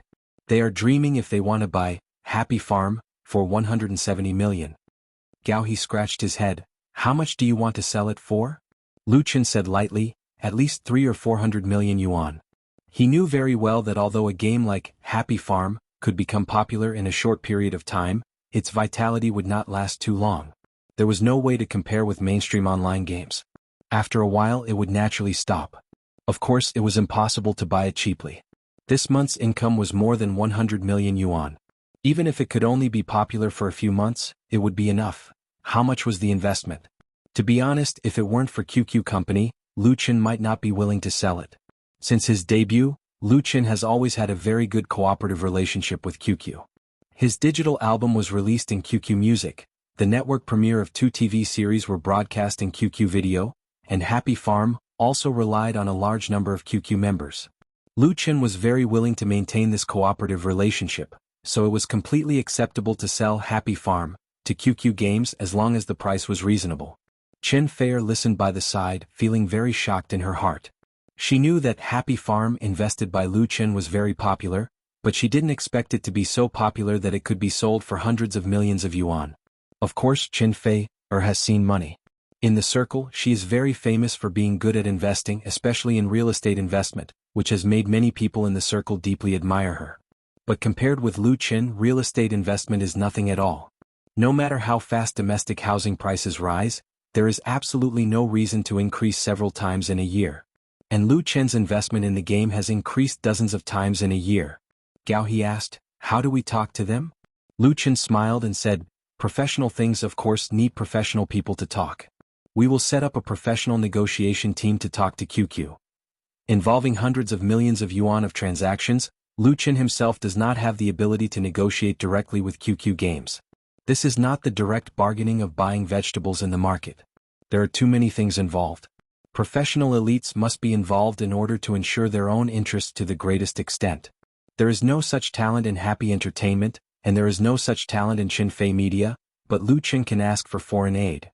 He called Li Mushi. Li Mushi has recently been operating the crowdfunding website to be listed on Nasdaq. There must be talents in this area. When Li Mushi understood Lu Chen's intentions, her first reaction was unexpectedly, "It turns out that this Happy Farm was made by you, causing many employees in our company to be addicted to it and affect their work. Tell me first, how are you going to pay for it?" Lu Chen said with a smile, "Sister Mushi, you can say how to pay for it. You can also compensate me as your little brother." Bah! Li Mushi spat and said, "I don't want a stinky man. Give me your Chen Fei." Lu Chen didn't know whether to laugh or cry. Female hooligans are really not easy to provoke. After choking Lu Chen, Li Mushi was very proud. "Are you mute? Now you have nothing to say, right? I knew you were reluctant. If you want me to help, that's fine. Next time there is such a good project, remember to leave one for me." Lu Chen immediately breathed a big sigh of relief. "That's absolutely no problem." After ending the call with Li Mushi, Lu Chen shook the mobile phone in his hand and said with a smile, "It's done. There will be a team from Beijing to help us negotiate with QQ. Gao, he said with a smile, "That's great." The acquisition of Happy Farm by QQ Games has made him entangled for several days. He suddenly remembered one thing and asked, "Old 3, do you have any plans to buy a house in Hangzhou?" Chapter 627. Buying a house in Hangzhou? Lu Chen was stunned and immediately asked with a smile, "Boss, do you want to buy a house?" Gao He, whose thoughts were revealed, scratched his head shyly and said, "How do you know?" "I really want to buy a house. If you buy one too, then we can buy one in the same community." Wang Xiaoling poked her husband hard and said, "You just started your career and you want to show off?" Although that was what she said, she was still very sweet in her heart. Gao He has long wanted to buy a house in Hangzhou, because it is related to the future of him and Wang Xiaoling. Although they are married, they don't even have a house. How can they take root in this city, and how can they satisfy the parents of the latter? So since the establishment of Happy Entertainment, Gao He has worked very hard, often working overtime for several weeks in a row, and with a group of like-minded brothers, he has made the most popular interactive game on the market. Although the creativity and most of the funds for Happy Farm came from Lu Chen, without Gao He's sweat, it would not be so successful today. And the source of motivation for him to work hard, buying a house in Hangzhou, is undoubtedly one of the most important factors. Lu Chen turned to look at Chen Fei and said, "It's good to buy a suite in Hangzhou. What do you think?" Chen Fei smiled and said, "Of course. When it comes to investing in real estate, Chen Fei is definitely an expert in the entertainment industry. Most of her current wealth is earned by speculating in real estate. To be honest, it is much easier than running advertisements, doing endorsements and releasing albums. However, Chen Fei's investments are mainly concentrated in Beijing. There are no industries in the south. Otherwise, she wouldn't need to live in Tian Tian's house or a hotel in Hangzhou. Tian Tian would be very happy, but now that she is with Lu Chen, it is inconvenient to live in her house. Therefore, it is very suitable to buy a house in Hangzhou, and Hangzhou is only 2 hours away from Lu Chen's hometown." Lu Chen thought about it and said, "Let's go today and buy it directly. Have you seen a good house?" he asked Gao He. Gao He didn't expect Lu Qin to be so happy. He was going to see the house now and he couldn't help but scratch his head. Gao He just had the idea of buying a house, but he was so busy with his work that he didn't have time to go to see the house, so he didn't know what good real estate was in Hangzhou recently. On the contrary, it was Wang Xiaoling who answered, "Recently the best real estate is Shizi Grand Garden. It's located at Longxiang Bridge. It was originally a top-notch mansion that was demolished from the old dormitory area of the local tax bureau. The average price is about 70,000 yuan. The small high-rise building area is at least 170 square meters. I heard that the green area is very large, and there are many century-old trees inside." Her eyes were shining as she spoke with confidence and composure. Inadvertently, she found that everyone was staring at her. Wang Xiaoling, who had always been shrewd, couldn't help but blush. "Why are you all looking at me?" Qin Fei chuckled. Wang Xiaoling also scolded Gao He and said that he was arrogant. In fact, she already had such a thought in her heart. Otherwise, how could she be so familiar with the real estate in Hangzhou? The average price is 70,000? Gao He couldn't help but be speechless. That's at least more than 10 million yuan. How can we afford it? Wang Xiaoling couldn't help but give him a white look.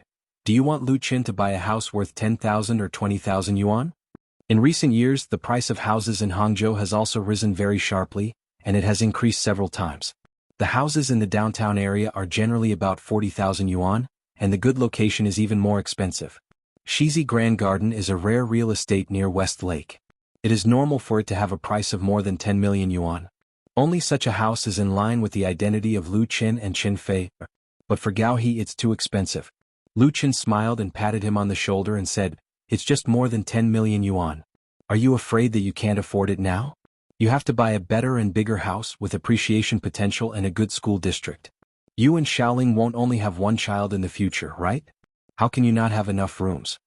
Before Lu Qin proposed to found Happy Entertainment, not to mention a house worth more than 10 million yuan, even a house worth more than 1 million yuan would require his family and Xiaoling's family to come up with all their savings for the down payment, and then carry a heavy loan to work hard in this city, and pay for decades of hard work to repay. Now Happy Entertainment has a monthly income of more than 100 million yuan. Even if he and Xiaoling only have 10% of the shares, they can get millions of yuan, not to mention that they will soon sell Happy Farm. Gao He just hasn't figured it out for a while. Wang Xiaoling blushed at Lu Chen's question. She didn't want to show weakness and retorted, "How many children are you and Fei going to have?" Lu Chen smiled, "I'll have as many as I can. A basketball team is not too few and a football team is not too many." Chen Fei's face was redder than Wang Xiaoling's and he couldn't help but pinch Lu Chen. "Do you think I'm a pig?" She hasn't thought about having children for the time being, but she will definitely have a few in the future, but this topic is a bit shameful. Everyone laughed, and the office was filled with a cheerful and joyful atmosphere. Lu Chen asked Wang Xiaoling, "What is the current housing price in Binjiang, office buildings and commercial houses?" Chapter 628. Gao He had no objection at all. When he first formed Happy Entertainment, he personally recruited a group of team partners to do the Happy Farm project. At that time he also made a wish. Whether it is option rewards or real estate rewards, they are all ways to redeem promises. Gao He has never been the kind of person who eats meat by himself, but doesn't even let others drink a mouthful of soup. He is very supportive of Lu Chen's suggestion. "I'll ask Xiaoling to go to a few more real estate companies to ask. There will definitely be a discount if we buy in a group." By the way, speaking of rewards, Gao He mentioned an employee in the company to Lu Chen by the way. This is a master invited by Gao He 2 months ago. The other party's name is Liang Yu. He graduated from the Department of Computer Science of Huhai University and is very talented in programming. Gao He also met Liang Yu by chance and was impressed by the other party's deep technical skills, so it took a lot of effort to poach him to Happy Entertainment, specializing in anti-cheating work. For game companies all over the world, cheating is always a lingering nightmare. In the past, many excellent games have been destroyed in the hands of cheating, especially online games which have been deeply harmed by cheating. It is human nature to like to be opportunistic and reap without sowing. Hardcore players may disdain cheating, but most ordinary players are willing to exploit loopholes to get a sense of achievement in the game if they have the opportunity. It is precisely because of such a huge demand that cheating continues to be banned. Anti-cheating has also become an ability that online game companies must have. Otherwise, the life of an online game will be shortened by a lot. Happy Farm was a small game. It was not difficult to make and the program was very simple. Furthermore, it was very interactive. If it was unknown, it would be fine.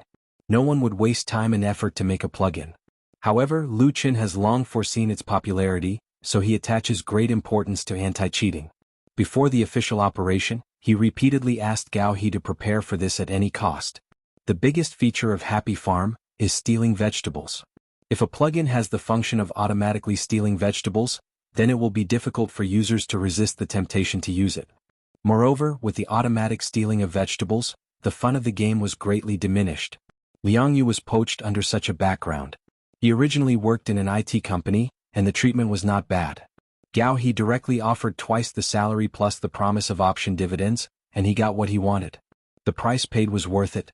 Under Liang Yu's leadership, Happy Entertainment's anti-cheat team did a great job.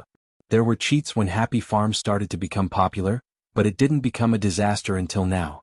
The team's contributions couldn't go unnoticed. Happy Entertainment had very strict rules against cheaters from the start. If they were caught once, they would be given a warning, and if they were caught a second time, they would be banned.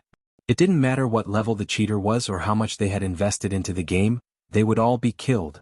In the past 2 months, Happy Farm had banned more than 100,000 cheats, which had greatly intimidated those cheats users.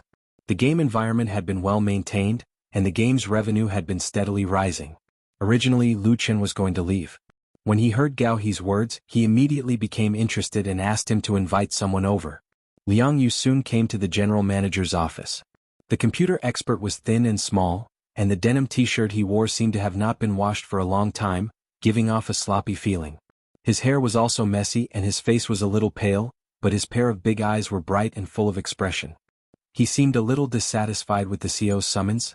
"Boss Gao, what's the matter?" "I'm busy." When this person came in, he only talked to Gao He and didn't notice Lu Qin and Qin Fei are next to him. His temper was quite strange. Gao He was obviously used to it. He smiled and said, "I didn't see you come out just now. Let me introduce you. This is our company's chairman, Lu Qin. He is also my classmate." Oh, Liang Yu finally noticed the existence of Lu Qin. His expression was a little stiff. He probably didn't know what to say. Lu Qin took the initiative to reach out to him. "Hello, Director Liang. Liang Yu serves as the technical director of Happy Entertainment and is directly responsible to Gao He." Liang Yu shook hands with Lu Qin and said dryly, "Lu?" "Hello, Chairman Lu."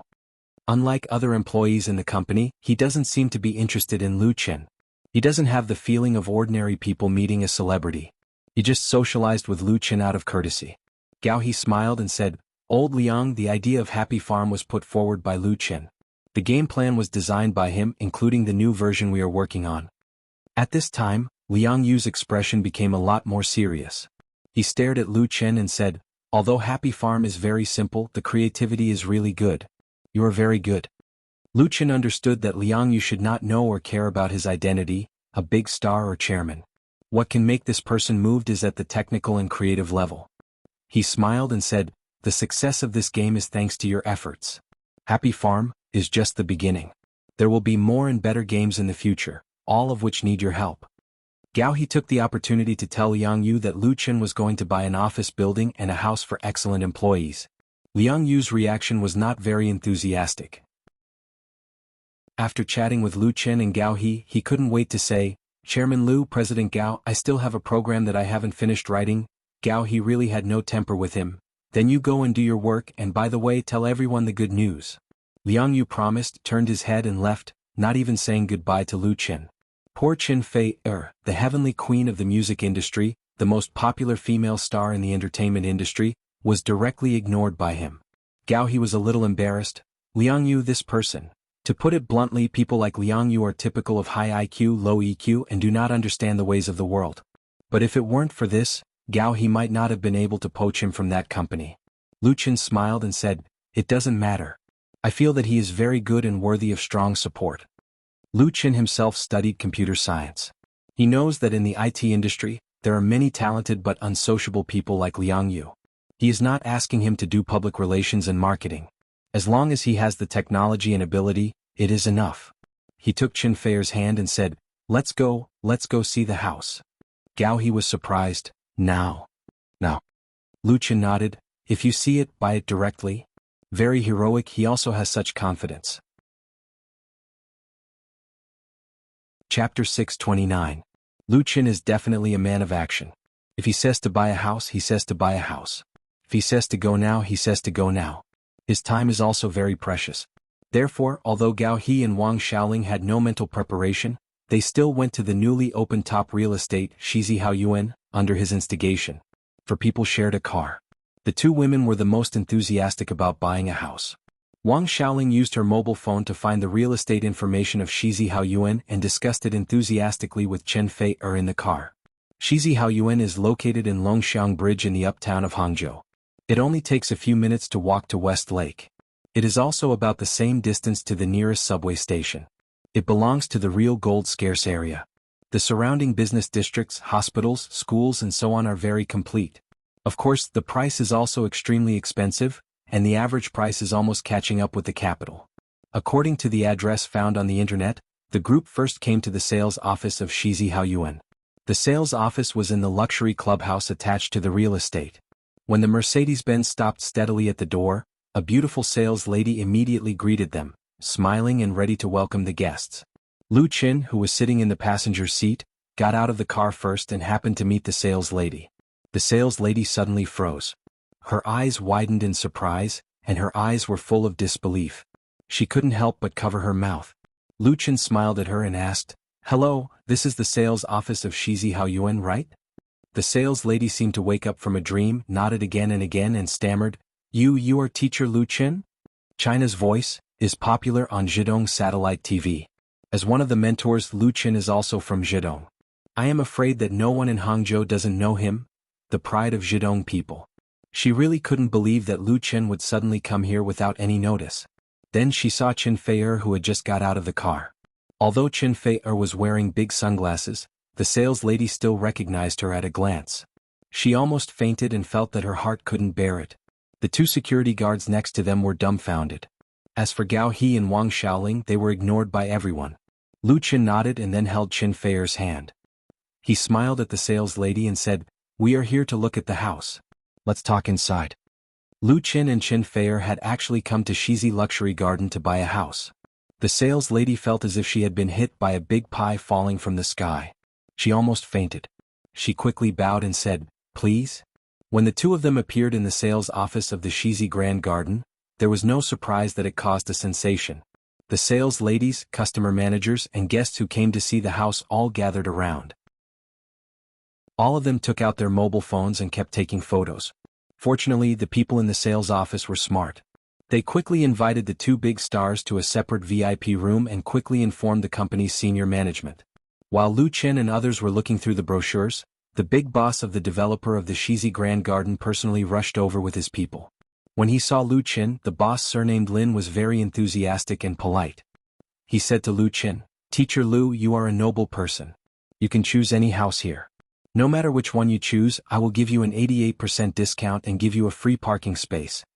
In the current real estate market, 88% discount given by developers is a very high discount. Usually, it is 98% discount for loans and 95% discount for full payments. 88% discount is definitely a welfare internal price, which is used to send a big favor. As for parking spaces, not to mention hundreds of thousands of yuan is the minimum, and millions of yuan is not uncommon. Therefore, the scope of his profits is really large and very sincere. Of course, there is no such thing as a businessman. For the top real estate of the Shizi Grand Garden, the two big stars, Lu Qin and Chen Fei, are undoubtedly excellent publicity. A little hype can easily raise the price of the house, and they can earn back 10 times or even dozens of times the price. How could Lu Qin not understand the other party's plan? He said with a smile, "Boss, you are welcome, but we want to buy 2 sets. One is for my friend." He pointed to Gao He and his wife next to him. Boss Lin said without thinking, "That's no problem. I will give them the same preferential treatment." Wang Xiaoling's eyes suddenly lit up. "Will you also give me an extra parking space?" Boss Lin did not hesitate. "Yes." He now wants to do a full favor, so when the time comes he will use Lu Qin's fame to advertise. He believes that Lu Qin will not have any opinion. Lu Qin said, "Then let's look at the house first." The Shizi Grand Garden is a fully decorated house for sale. Its green area is more than 50%, and the facilities in the community are complete, such as a clubhouse, fountain, swimming pool, tennis court, etc. The whole building is composed of 9 independent small high-rise buildings, and a 20-story large house with a duplex structure. The environment here is really excellent. The location is quiet in the middle of the bustling city, but there is no noise of cars and horses in the center of the bustling city. Towering trees can be seen everywhere in the community, many of which are not transplanted. Boss Lin personally accompanied Lu Chen and others to choose a house. He asked Lu Chen's requirements. First, he recommended a 7-story house with a total area of 470 square meters to Lu Chen. The lower floor of this house has a large suspended living room, an open kitchen, and 3 rooms. The upper floor also has 3 rooms including a master bedroom, a study, a children's room, a bar, a small hall, a cloakroom, a storage room, and so on. All the rooms are equipped with independent bathrooms, and the master bedroom is connected to the bathroom with a massage bathtub. The decoration is designed by a famous designer. The electrical appliances are all international first-class brands, and the combination of colors is very tasteful. Even Qin Fei is quite satisfied with it. The most special thing is that there is an additional hanging garden and a small swimming pool outside the top floor. Standing on the open balcony, you can overlook the magnificent view of West Lake. The view is not blocked and privacy is guaranteed. Of course, such a good house is also the most expensive. The price of this 470 square meter house is 88,000 yuan per square meter, and the total price is 36 million yuan. Even with an 88% discount, it is more than 36 million yuan. Wang Xiaoling is speechless. We can't afford it. A house worth more than 30 million yuan with an area of more than 400 square meters would cost more than 100,000 yuan a year. Lu Chen asked Qin Fei, what do you think? Qin Fei smiled sweetly and said, I think it's good, so let's buy it. Lu Chen nodded and said to Boss Lin, we'll buy this house. We'll sign the contract later. Boss Lin is happy. No problem, I'll get someone to prepare the contract now. If this house is sold, Shizi Luxury Garden will be famous in Hangzhou and even the whole country. Although the discount is a few million yuan, it is completely worth it. Chapter 630. After looking at the house for less than half an hour, he decided to buy a house worth more than 30 million yuan. Lu Chen's efficiency is amazing, giving people the feeling of going to a brand store to buy a set of clothes casually. In contrast, Gao He and his wife were much more cautious. They looked at 4 or 5 houses in Shizi Haoyuan and finally decided on a 200 square meter duplex. After the discount, it was almost 10 million yuan. It was also the example of Lu Chen. Otherwise, it would be impossible for them to decide on such an expensive house without a period of consideration. In fact, for most people, buying a house is one of the most important events in their life. After choosing a house, Lu Chen called Lu Shi and asked his sister in Beijing to arrange for the transfer of money. Plus the taxes and fees needed to purchase the property, the total cost was nearly 50 million yuan. The money for Gao He's house was paid by Lu Chen in advance, and later deducted from the dividends of happy entertainment. In less than half a day the two bought the house and they could move in with their bags. At most they bought some daily necessities such as toothpaste, toothbrushes, towels and so on. All the appliances in the new house are complete. After signing the contract and completing the formalities, although it is impossible to get the property ownership certificate immediately, the access card and the key can be obtained in advance, and they can move in at any time. Wang Xiaoling couldn't even believe it. We have a house? She twisted Gao He so hard that the latter cried out in pain. What are you twisting me for? Wang Xiaoling grinned and said, I suspect I'm dreaming. Gao He felt wronged. Then you should twist yourself. Wang Xiaoling said righteously, I'm afraid of pain. Isn't the effect of twisting you the same? Gao He was speechless. Lu Chen laughed, patted him on the shoulder and said, Boss, we can often visit each other in the future. Gao He said with emotion, to be honest, I also feel like I'm dreaming, old San. He looked back at Lu Chen and said sincerely, thank you. If it weren't for Lu Chen's help, he wouldn't have been able to buy a house worth tens of millions of yuan so easily.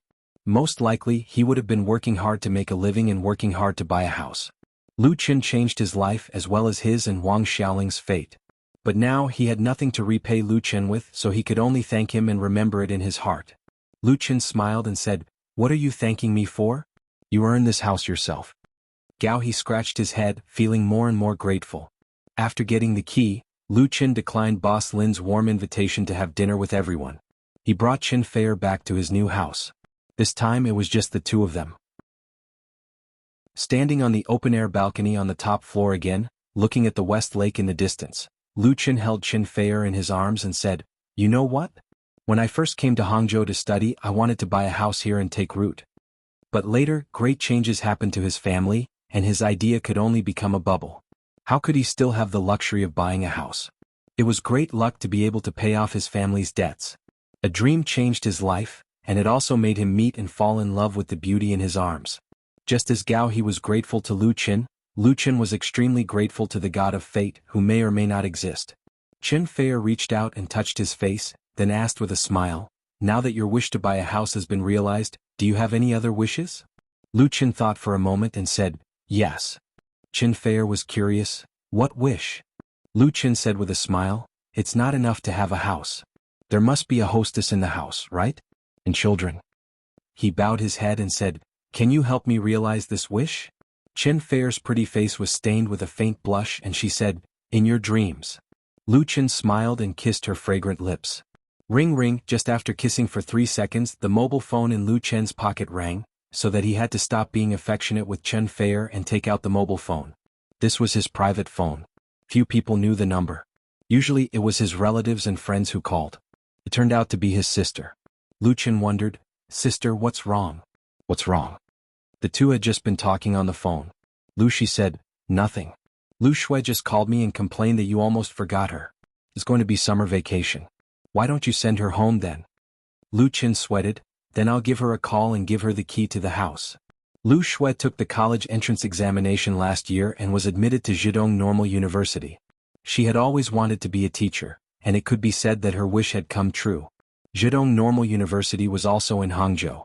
This time, when Lu Qin returned to Hangzhou to produce The Voice of China, he met Lu Shui once.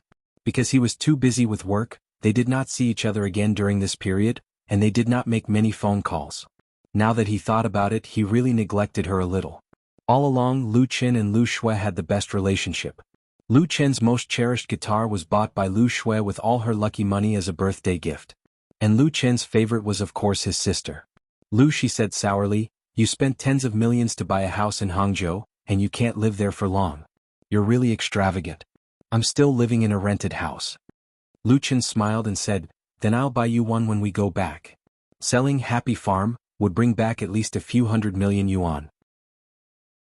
Although a large part of it would be reinvested in Happy Entertainment, it would not be a problem to take the rest back to Beijing to buy a house. Even if the housing prices in Beijing were much more expensive than in Hangzhou. Lu Shi was not tempted. "No, the house I live in now is very good. The housing prices in Beijing are so expensive. It's really better to rent a house than to buy a house. I can live very comfortably with the interest of tens of millions in the bank." Even if she had money now, Lu Shi was very meticulous when it came to spending money. She held the financial power of Qin Fei Media, and she was very clear about every cent. In fact, this was also a habit developed when her family was in debt. But on the other hand, if Lu Qin needed money, her sister would give him as much as she could. She had transferred tens of millions to pay for the house. She simply asked and did not have any objection. If it came back to her, she would be reluctant to part with it. Lu Qin knew his sister's temper and didn't say much. He just remembered it in his heart. He called Gao He, who was also in the new house, and went back together. The next most important thing is probably to sell Happy Farm. Chapter 631. The sale of Happy Farm was originally in Lu Chen's plan. This casual interactive game was a small pathfinder for his big IP plan. He never thought of holding it until he died, and quickly cashing it out was exactly what he needed. Because in Lu Chen's memory, there were many similar ideas, and he didn't have to worry about the problem after selling it. The most important thing was that with hundreds of millions of funds, Happy Entertainment could grow at the fastest speed, absorb talent, accumulate experience, and move towards a higher level. Of course, deals involving hundreds of millions of dollars were not so easy to reach. The two sides were bound to have a tug-of-war of bargaining. To reach a win-win cooperation, they needed to persist and compromise at the same time. In this regard, Lu Qin had no experience, but he had always believed that professional things should be left to professionals, so he specially hired a foreign aid team to lead the transaction negotiations. Li Mushi gave him a lot of face. On the third day after Lu Qin called her, a capable team flew from Beijing to Hangzhou to negotiate with QQ Games on behalf of Happy Entertainment. The 5-person team first comprehensively assessed the value of Happy Network and Happy Farm, made a set of detailed commercial evaluation documents, and then contacted the representative of QQ Games on this basis. At the same time, they deliberately released the news that Happy Entertainment was interested in selling Happy Farm, which immediately attracted the attention of many capital tycoons, and also added a thick stack of chips to their own negotiations. Lu Chen didn't care about how the foreign aid team operated at all. He fully let go of the right to negotiate, and continued the recording of The Voice of China with Chen Fei. After the 4th episode, China's The Voice's viewership ratings had climbed to a point that left the industry dumbfounded. With a highest viewership rating of 5.2% and an average of 4.48%, it had swept the variety show market and created the highest viewership rating in the past decade. If compared with the reality talent show, only Supergirl launched by Xiangnan Satellite TV can be compared. However, after Supergirl, Xiangnan Satellite TV, known as the local satellite TV station Hegemon, has never launched a variety show that can be compared with it. China's Voice has become a phenomenal variety show, which undoubtedly made Zhidong Satellite TV, which was not weak, have the momentum to challenge Shonen TV in an all-round way. Zhidong Satellite TV premiered Full House of Romance last year and The Voice of China this year. Could be said that they were heavy-handed. The cooperation between them and Lu Chen was very good, and both their performance and reputation had been greatly improved. As a result, Shonen TV was under a lot of pressure. The domestic TV market was also an extremely competitive market. Dozens of satellite TV stations and hundreds of TV stations were fighting for resources and advertising shares. Above them was the behemoth Central TV. Although Shonen TV's current position was glorious, it was also facing a lot of challenges. Beijing Television, Shanghai Satellite TV, Zhidong Satellite TV. Shonen TV has more than one opponent. With such a strong performance by Zhidong Satellite TV, how could this satellite TV station, which started with entertainment, not be worried? At night, Shaqing Xiangnan Shonen TV building. As the night fell, the city with a population of millions of people was already full of lights. The Xiangnan Satellite TV building was also brightly lit, and the signal tower standing tall on the roof flashed with a fantastic and blurred light, becoming the most obvious landmark nearby. Tien. This 39-story building has an extraordinary influence in the domestic entertainment industry. Countless stars, including Hong Kong and Taiwan stars and artists, are very willing and even sharpen their heads to go in and record the show inside. For more than 10 years, Shonen TV has a unique style among local satellite TV stations with its flexible mechanism and bold and daring style. Many branded programs with high ratings have emerged. Whether it is influence or revenue, it is second only to Central TV. It's just that it's getting more and more difficult for Shonen TV to keep its position. In the small conference room on the top floor, all the lights were on. More than a dozen senior executives of Shonen TV were having a meeting. Everyone looked serious and their eyes were fixed on the data displayed on the projection screen. The data was like a sharp dagger hanging over their heads, making it hard for them to breathe. The person presiding over the meeting was LV Jinhai, the newly appointed Deputy Director and Program Director of Shonen TV. LV Jinhai, who was less than 40 years old, was the representative of the young generation of Shonen TV. He entered Shonen TV after graduating from Central Media University. He rushed up step by step from the grassroots. There was no doubt that he had great strength and skill. In the past 2 years, the predicament Shonen TV faced was precisely the most important reason why the superiors promoted this young generation vigorously, and LV Jinhai also needed to come up with a brilliant result to convince people. He looked around like an eagle patrolling its territory, with a frightening sharpness in his eyes. None of the directors, editors and so on dared to look at LV Jinhai. The atmosphere in the conference room was very depressing and dull. A newly appointed official had to take care of himself. No one wanted to provoke LV Jinhai at this time and be regarded as a weak chicken. LV Jinhai was a little disappointed. He reached out and knocked on the table, then said in a deep voice, "You have seen these data. This year, whether it is our TV series or variety shows, the ratings have all declined. Several ace shows are not optimistic either. It is estimated that the annual advertising revenue growth rate will not exceed 3%. How much was it last year?" After a pause, LV Jinhai's eyes stared at a half-bald middle-aged man. The latter wiped the sweat on his forehead and replied in a low voice, "It was 5.7%. 5.7%? LV Jinhai's lips twitched and a cynical smile appeared on his face.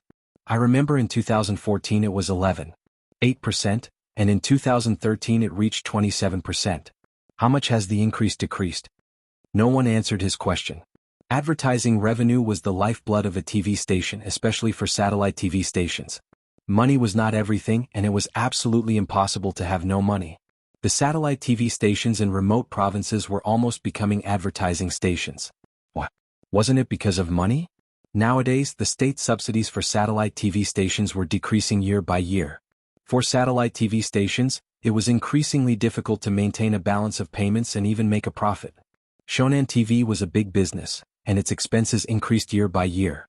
The advertising revenue growth rate had fallen to the current level, and it was already a deep crisis. Anyone with a bit of brain could see it. Although LV Jinhai, who just came to power, did not accept a mess, it was absolutely correct to say that it was a hot potato. The pressure on him was greater than that of everyone else present.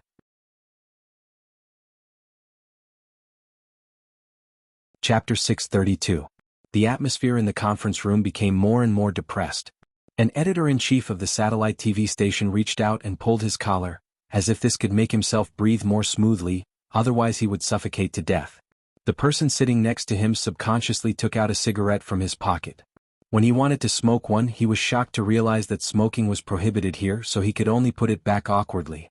Who doesn't want Shonen TV to maintain its hegemony forever? Everyone is willing to see advertising revenue rising steadily, but the market is ever-changing.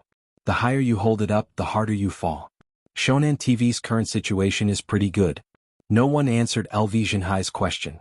LV Jinhai himself said the answer. I've studied it carefully. Our Shonen TV's lack of growth in the past 2 years is inseparable from one person. I won't say the name of this person, but I believe you all know him. Lu Qin. All the people present are the top executives of Shonen TV station. They are the real backbone elites. None of them are fools. Of course they know the person LV Jinhai said very well. As a star artist who has soared in popularity in the domestic entertainment industry in the past 2 years, Lu Qin and Shonen TV seem to be incompatible with each other. There are frequent conflicts between them. Although it can't be said that they are like fire and water, they are almost the kind of people who don't get along with each other. If it's an ordinary star, even if he is very popular, Shonen TV can still regard him as an ant. There is no need to pay attention to him at all, and they can even use their position in the circle to suppress him. But Lu Qin is completely different. The feud between the two sides can be traced back to 15 years ago. Shonen TV had just launched the Super Singer talent show. After several battles, both overtly and covertly, Shonen TV lost and lost very badly. Singing China, Autumn in My Heart, Full of Romance, and now The Voice of China, all of which are the pain of Shonen TV like a sharp knife. Lu Qin stepped on Shonen TV and climbed to the top.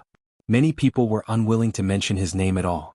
Last time, Shonen TV had intended to use the Golden Luan Awards to repair their relationship with Lu Qin, but in the end they were slapped in the face and almost became a joke in the industry. However, LV Jinhai ruthlessly opened the wound and said bluntly, I've looked into it in detail. We originally had no grudges with Lu Qin, but someone played a very bad role in it. Jin Hongwei. A name immediately appeared in everyone's mind, and some of the smarter ones vaguely understood. The reason why Shonen TV and Lu Qin have a grudge can be traced back to Jin Hongwei.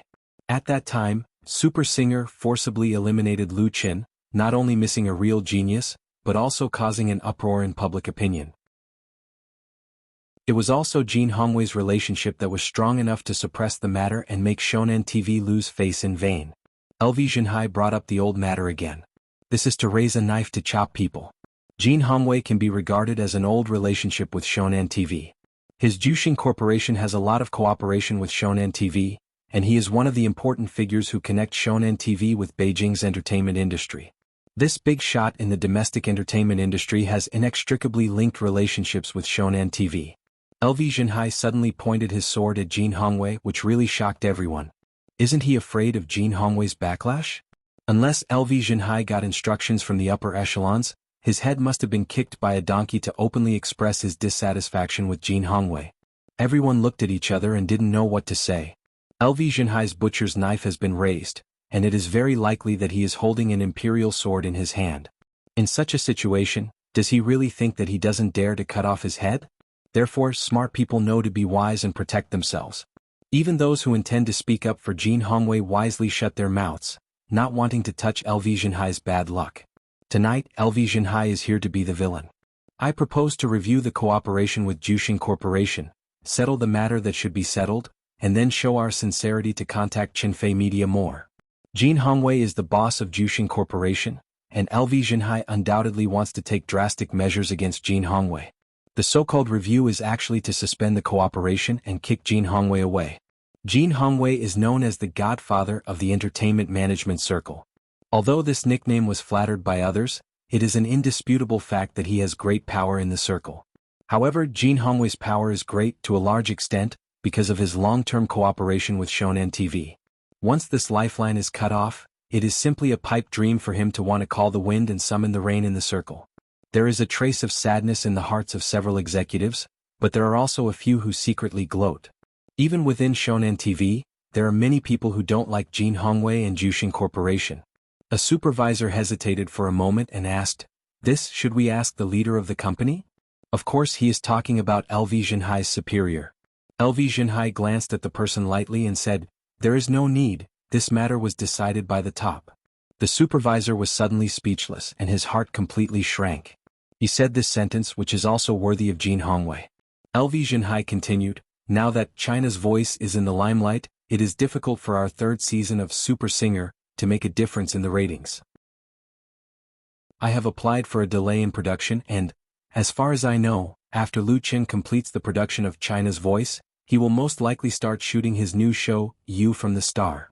We have to strive to cooperate with him once, and it is naturally best to win the premiere rights." But, someone asked, didn't the talks break down last time? They have been slapped in the face once. Do they have to send their face to the door again? Where is the dignity of Shonen TV? LV Jinhai said, "Last time was last time, this time is this time. As long as we show sincerity, there is no grudge that can't be resolved. Why can't we talk about it again?" Everyone understood that tormenting Jin Hongwei was LV Jinhai's gift to Lu Chen. Some people were indignant. "Director Lu, are we looking down on him by doing this?" LV Jinhai was not angry. He picked up his teacup and took a sip and said lightly, "Look at Beijing television and then look at Zhidong satellite TV. What do you think?" Lu Chen is not an ordinary person. He is a star artist with the potential to dominate. Most importantly, he is very young now, he still has a long future and his contacts in the circle have accumulated very deep, and his future is limitless. Tell me, what are the benefits of fighting him? This time, everyone was silent. Chapter 633. Beijing Jushin Corporation's General Manager's Office. The luxuriously decorated room was filled with smoke, and the air was filled with a choking smell. Jin Hongwei sat on the spacious office table, his bloodshot eyes staring at the phone on the table, as if something would jump out at any moment. The ashtray next to the phone was filled with cigarette butts, and 2 crushed cigarette packs were thrown aside. It was a pitiful sight to behold. As the boss of Jushin Corporation, a famous management company in Beijing's entertainment industry, Jin Hongwei had always been confident and proud. He had promoted countless celebrities through his hands, and many of them were big shots. Although these big shots eventually flew away, they gave Jin Hongwei the title of Godfather of Entertainment. Although he couldn't be said to be omnipotent in the domestic entertainment industry, there were few who didn't give him face. Many newcomers and small-time celebrities racked their brains to sign with Jushin Corporation, because relying on Jushin Corporation's connections and resources, quickly becoming famous was not a dream. Therefore, in this industry, whatever Jin Hongwei wanted he could easily get. However, in the past few days he ran into trouble, big trouble. First of all, a big project that he had been negotiating with Shonen TV had been put on hold. This was a television series with an investment of more than 100 million. Jin Hongwei had spent a lot of money to buy the rights, signed actors, and was ready to play big with Shonen TV. He was confident that this IP adaptation could make a group of newcomers famous, wash away the poor operating conditions of Jushin Corporation in the past 2 years, and re-establish his position in the industry. However, what Jin Hongwei didn't expect was that Shonen TV had promised him very well, and the internal PR was already done. They were only one step away from signing the contract, but in the end they were hit in the head. This directly stunned Jin Hongwei. He had been preparing to shoot this TV series for at least a year. When he was looking for investors, he patted his chest and promised the investors that the partner would be Shonen TV, and that it would only premiere on Shonen TV. Originally, this was a very logical thing to do. Although Jin Hongwei's roots were in Beijing, he had a long history of cooperation with Shonan TV. His connections were deep-rooted, and there was no one in the upper echelons of the satellite TV station who did not know him. Moreover, this cooperation was also a good thing for Shonan TV. Then why would there be a sudden change? Of course, Jin Hongwei didn't want to give up. He immediately flew to Shaoqing to find some connections, but his friends from the satellite TV station avoided him. They didn't pick up his calls, didn't see him, and didn't even dare to enter the TV station. It was as if he had become an evil creature that everyone hated overnight. Jin Hongwei would definitely not let it go after being rejected repeatedly. Even if he was going to die, he should at least die knowing the reason, right? But before he could figure it out, bad news came from Beijing. Many contracted artists under conglomerate filed a joint lawsuit in the court, asking to terminate the contract between the two parties. As for the reason for the lawsuit, it was mainly that conglomerate's contract was too harsh and seriously violated the artist's personal freedom. They even forced the artist to drink and eat with them. This was big news. His nest was on fire. Jin Hongwei couldn't care less about Shonan TV. He quickly flew back to Beijing from Shaoqing to put out the fire. He was exhausted from all the tossing and turning.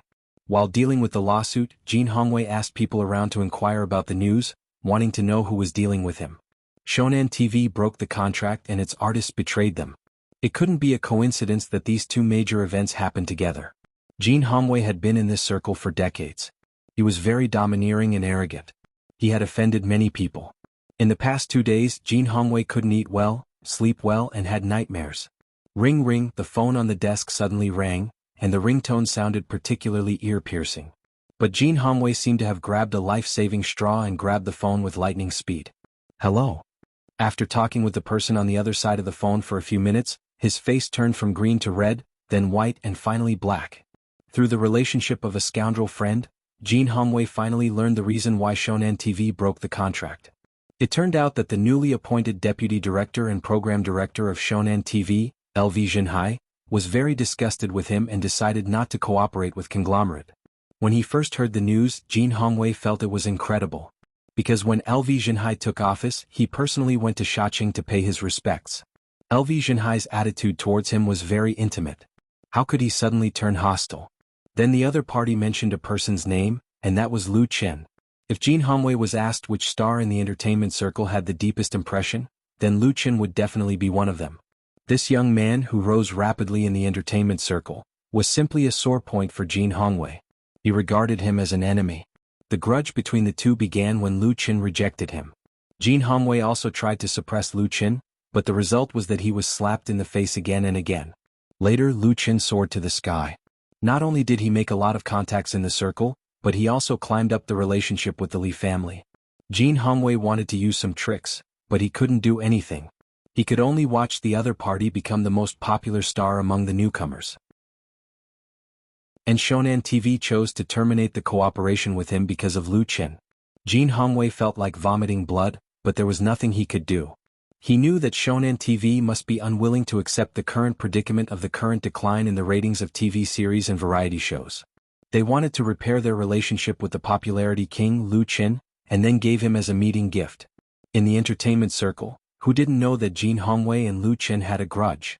Shonan TV turning hostile should be the first domino to topple. The betrayal of many artists under the Assembly of Stars was probably related to this matter, but he got the news too late. And if he left the golden signboard of Shonan TV, what would he be left with? Jin Hongwei suddenly felt a wave of fear. At this moment, the room door was suddenly pushed open, and the secretary walked in, trembling with fear. "Director Jin, someone is looking for you." Jin Hongwei suddenly became furious. "What are you doing? Didn't I tell you not to disturb me? I don't want to see anyone." The secretary was about to cry. She cowered to the side, and then 2 uniformed men behind her came forward. One of them said in a deep voice, "You are the general manager of Juxing Corporation, Jin Hongwei? I am the deputy captain of the economic investigation team in Beijing. You are suspected of contract fraud? It's over." Looking at the 2 policemen who had just shown their identification, Jin Hongwei's mind was blank. He knew that he was screwed this time, completely screwed. Chapter 634. Jin Hongwei had fallen. When Lu Chen received the news, he had just finished recording the latest episode of The Voice of China. The call came from Beijing and the informant was Lu Shi.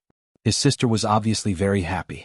Even Lu Qin, who was thousands of miles away, could feel her gloating mood. Jin Hongwei's fall was actually a little unjust.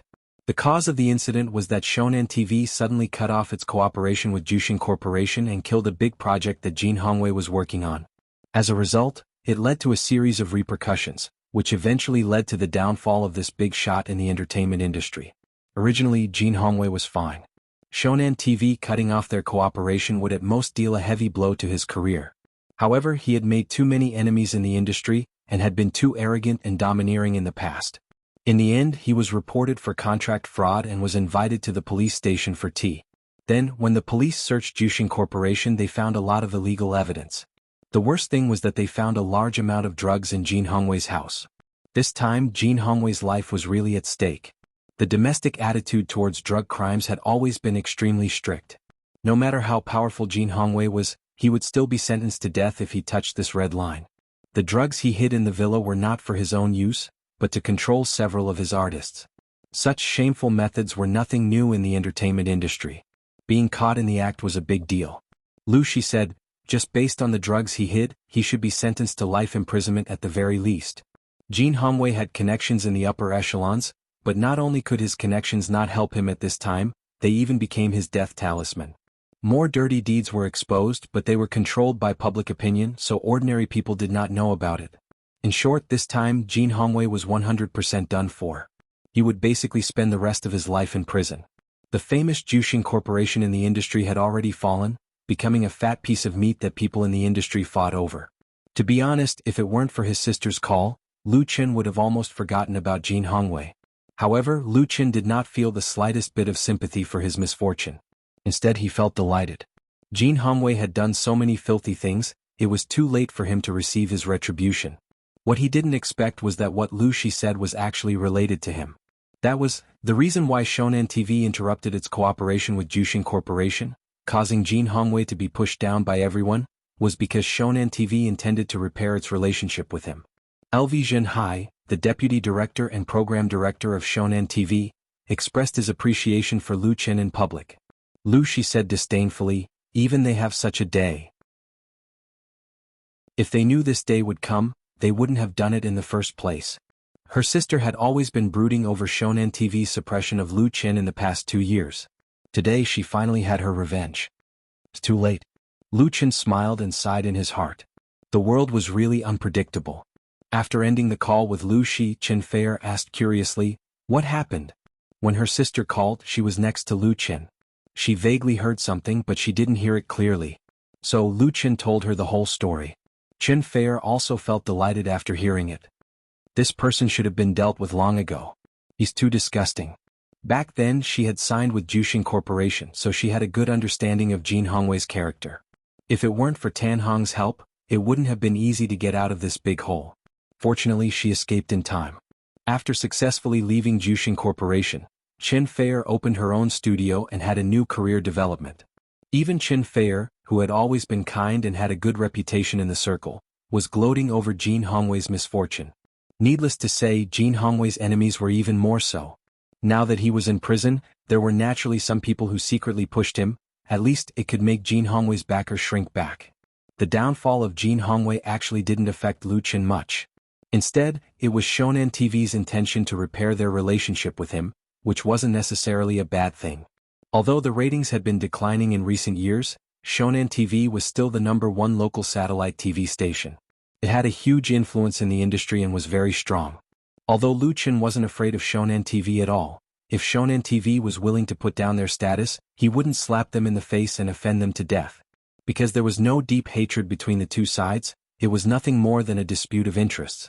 Jin Hongwei was finished, and the original grievances could almost be resolved. If Shonan TV came up with enough sincere conditions to cooperate with him, Lu Qin could fully consider it. His cooperation with Beijing Television and Zhidong Satellite TV was very pleasant, but it was impossible for Qinfei Media to put all the eggs in 1 or 2 baskets. Of course, Lu Qin wouldn't think about these things now, and he also left Jin Hongwei behind. While China's Voice was stepping up the recording, the negotiations between Happy Entertainment and QQ Games, after more than a week of tug-of-war, finally had a result. QQ Games fully acquired Happy Network and Happy Farm at a price of 575 million yuan, which was several times higher than their initial offer, which could be described as full of sincerity. What Happy Entertainment paid was not only the phenomenal casual game, Happy Farm, but also the subsequent development version of Happy Farm, as well as the copyrights of derivative games such as Happy Fishery and Happy Ranch. This acquisition could be described as a win-win situation. Happy Entertainment got a sum of cash that was urgently needed for expansion, and QQ Games also got a heavyweight product, which not only completely made up for the previous weaknesses, but also relied on the powerful resources of QQ to recover the cost and realize profits. On June 24, the two sides signed a formal transfer contract in Hangzhou.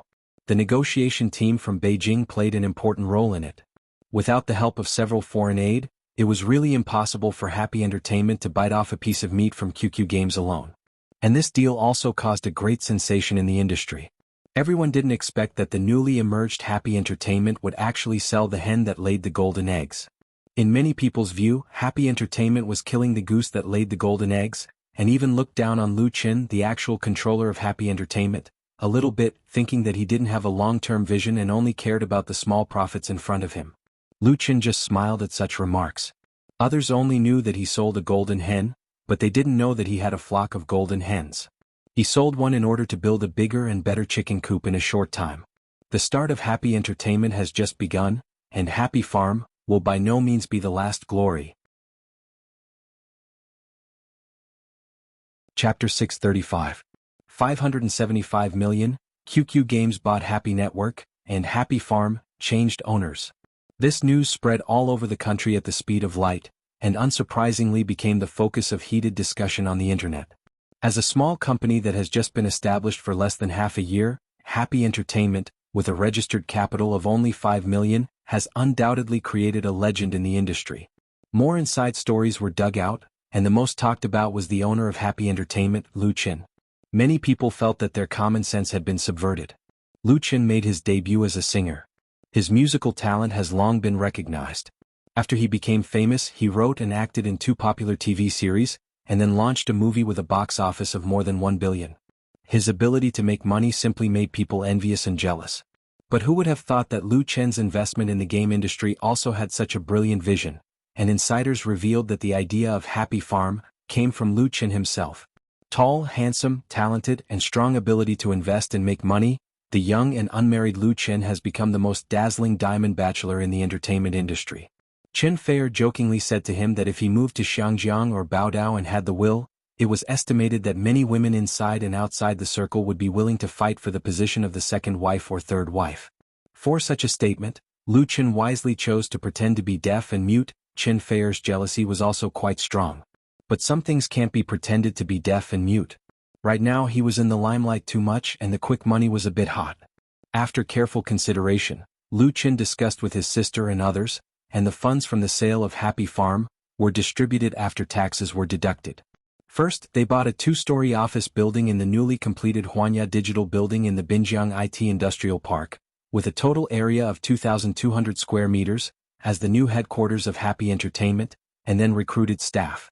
The Huanya Digital Building was one of the landmarks of the industrial park, and the price was naturally not cheap.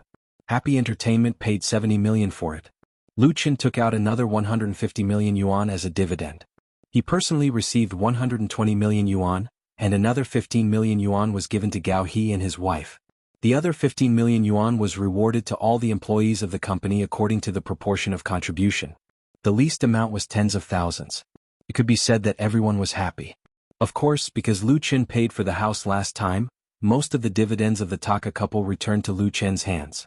The remaining 270 million would be used for the expansion of the company's operating funds, which would be invested in the purchase of equipment, the increase of professional staff, and new projects. Finally, Lu Qin announced on his personal blog that he would donate 100 million yuan to the Qin Fei Charity Fund to expand the scope of the charity fund's assistance.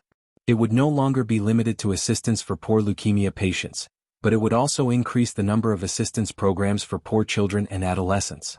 Such a large donation immediately caused a sensation in the country. It's not new for stars to do charity. There are also many artists in the circle who are good at donating, but it's really the first time for Lu Qin to donate hundreds of millions of yuan at one time. Tien. Most importantly, after more than a year of operation, the Qin Fei Charity Fund had established a very good reputation among the public. Information was open and the accounts were clear. It had actually helped many poor leukemia patients.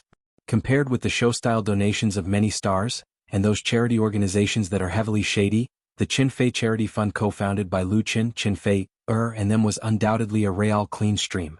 On the second day after Lu Qin announced the donation, the official V of the Qin Fei Charity Fund posted a 100 million yuan check on his blog to prove that Lu Qin wasn't just talking, but actually took out real money. In this way, the after-tax proceeds from the sale of Happy Farm were basically spent by Lu Qin. On June 28, China Youth Daily published the news of Lu Qin's donation of 100 million yuan on its front page. While introducing Lu Qin in detail, it praised him as a model of young artists in the new era.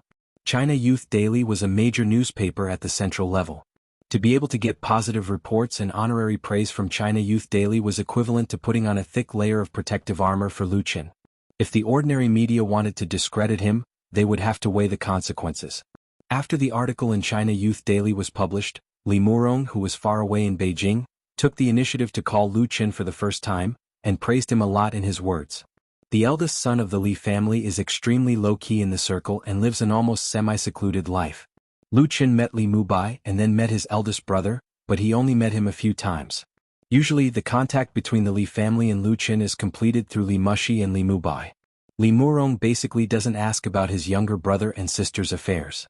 So, it's really not easy for him to take the initiative to call Lu Qin. Li Murong revealed on the phone that the reason why Lu Qin was able to get the focus of China Youth Daily and even be held up as a model was not only because Lu Qin donated 100 million yuan, but also because as an artist, his image has always been very good. There were no scandals and even few scandals. Nowadays, the domestic entertainment market is getting bigger and bigger, and the entertainment industry has become a considerable part of the national economy. But when the plate is big, some chaos is inevitable. Especially nowadays, star artists often take drugs, go whoring, have an affair and drive drunk. In order to get ahead, they will do anything. There is no bottom line in all kinds of hype. The image of the entertainment industry in the public is getting worse and worse. Of course, the relevant state management departments can't ignore this. It is imperative to stir up turbidity and clear up turbidity. Lu Qin also happened to enter the line of sight of the senior management. With this honor in hand, as long as he doesn't make a mistake, there will be no big obstacles to his future development in the upper levels, and he can even get a lot of help. Don't look at him throwing out 100 million yuan now. What he can get in the future is far more than that. Li Murong and Lu Qin talked on the phone for more than half an hour. After that, Lu Qin thought quietly for a long time alone, and had new ideas about his future path. Until Qin Feier, who was dressed up, came in and said, "Are you ready? We can almost go." Lu Qin came to his senses, got up and said, "Okay, let's go." Qin Feier asked curiously, "What were you thinking about just now? You look like you're lost in thought." Lu Qin shook his head and said, "Nothing. Let's go quickly lest little Shui gets anxious." Qin Feier didn't ask much. She carefully tidied up Lu Qin's shirt, and then reached out to take his arm. The two looked at each other and smiled, and everything was said without words. Chapter 636. Zhidong Normal University, Room 405, Building 5, Girls' Dormitory Building. 2 sets of bunk beds and a double desk filled up the small room, leaving only a space for walking in the middle. However, both the walls and the floor were clean and tidy. There were many adorable decorations in the room, and there was a faint smell in the air. It was the unique smell of young girls. Lu Shui sat cross-legged on the bed, holding her mobile phone and lost in thought. She had been studying at this university for a year, and in a few days she would go home for the summer vacation. Last year's college entrance examination, Lu Shui did very well. With her grades, it was no problem for her to enter a better university, but she still chose Zhidong Normal University because she had always wanted to be a teacher. How good it was to be a teacher. Not only did she have weekends, but she also had summer and winter vacations. She could reprimand the naughty children. Moreover, Lu Shui was studying art. It would be even easier to be an art teacher in the future. She liked drawing and she had a talent in this area which was the most suitable. Lu Shui was also very happy during this year of university life. She had established a good relationship with the other 3 girls in the dormitory. She had her own bosom friends and her life had entered a new stage. Most importantly, she had a brother that everyone envied. It was just that since entering Zhidong Normal University, Lu Shui had never mentioned her brother to others. The main reason was that she didn't want to be the object of others' criticism. But today's situation was different. Squeak, the door of the room was pushed open, and 3 girls came in talking and laughing, which also interrupted Lu Shui's thoughts. Xiao Xue, didn't you say that someone wanted to invite us to dinner? It's almost 5 o'clock now. The one who spoke was the eldest of the 4 girls, Wang Yan, a Xiang girl with a shrewd and straightforward personality. Did someone stand you up? Then let's go out and eat by ourselves. We'll split the bill. The girl in the red dress behind Wang Yan pursed her lips and smiled. Whoever dares to stand up our little sister Xiao Xue will be banned. The girl in the red dress was Lin Yuyin, a native of Hangzhou. She was the most beautiful of the 4 girls. She was the flower of the Chinese department, so she usually had many suitors, but she had high standards and was still single. Lin Yuyin and Lu Shui hit it off the best, and their relationship was extremely good. The last girl in a white dress was called by Fang Fang. She was from Shanghai. She was beautiful and smart. She asked curiously, Xiao Xue, can you tell us who's treating us? Could it be a secret lover that you have hidden outside? Lu Shui blushed and reached out to pat Bai Fang Fang. What secret lover? That sounds awful. That's my brother. Your brother? Bai Fang Fang nimbly dodged to the side and said in surprise, Your brother? Since when did you have a brother? I've never heard you mention him before. Is he a lover? Wang Yan and Lin Yuyin laughed so hard that they were trembling. Lu Shui was completely speechless. She could only make a disdainful gesture at Bai Fang Fang and did not want to explain any more. They would be in for a treat later. The brightest star in the night sky. At that moment, her phone suddenly rang. The ringtone was Lu Chen's, the brightest star in the night sky. Lu Shui's eyes suddenly lit up. She could not care less about Bai Fang Fang and picked up the phone as fast as she could. Brother? Yes, I know. I'll be right there. Wait for me. Bai Fang Fang and Wang Yan looked at each other. Was it really Lu Shui's brother who invited them to dinner? Lu Shui hung up the phone and waved it at them proudly. My brother is outside the school. Let's go together. Lin Yuyin was surprised. Xiao Xue, is that really your brother? Lu Shui could not help but roll her eyes. She said with certainty, Yes, he is my brother. Seeing her so serious, everyone finally believed her. Wang Yan quickly said, Then I need to comb my hair first. It'll be done in a few minutes. Me too. Then I'll touch up my makeup. Although it was said to be a few minutes, when the girls started to dress up, the time really did not count. If it were not for Lu Shui's frequent urging, it was estimated that they would not be able to leave the dormitory for at least half an hour. Even so, when they arrived at the dormitory, it was already past 5 o'clock. Xiao Xue, a tall boy came over with a bouquet of flowers and stared eagerly at Lu Shui. Outside the entrance of the female dormitory, there were often many boys waiting. Most of these boys were not from the school. They were either there to woo a girl or to take her out on a date. It was a sight to behold in the university. Usually, all kinds of confession, courtship, and even marriage proposals were frequently seen. Everyone was already used to it. This boy was nearly 1.8 meters tall, fair and clean, at least much better than the ugly boys next to him. But in Lu Shui's eyes he was no different from a fly.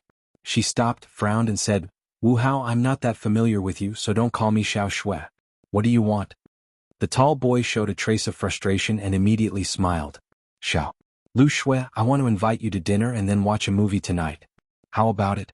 I've already bought the tickets. Lu Shui lightly said, Thank you, but I already have an appointment. Goodbye. She didn't even pay attention to the flowers that the other party offered her and pulled Lin Yuyin away. This Wu Hao was her senior, but he was just a student in the Chinese department. Relying on his talent and family background, he kept pestering her, which annoyed her. She never gave him a good face, let alone today. Wang Yin and Bai Fang Fang quickly followed. Wang Yin and Wu Hao knew each other. When she passed by him she said, Xiao Xue really has an appointment. Someone invited us to dinner tonight, so you should go back. She said it with good intentions, but when Wu Hao heard it, he felt like he was struck by lightning.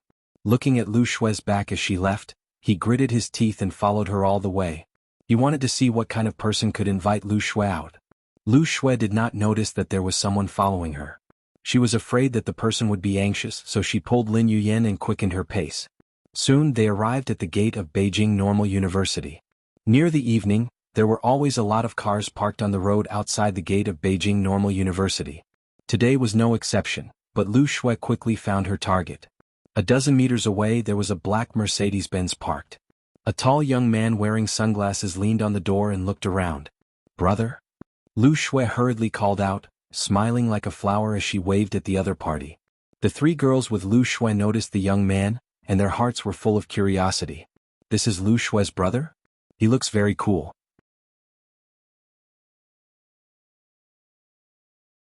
Chapter 637. Lu Shui quickened her pace and trotted. The afterglow of the setting sun shone on her body, as if she was covered with a light golden coat. Her long hair and skirt were flying, and the joyful smile on her face was like a blooming summer flower, with an indescribable youthful beauty, which made people standing on the roadside stare at her.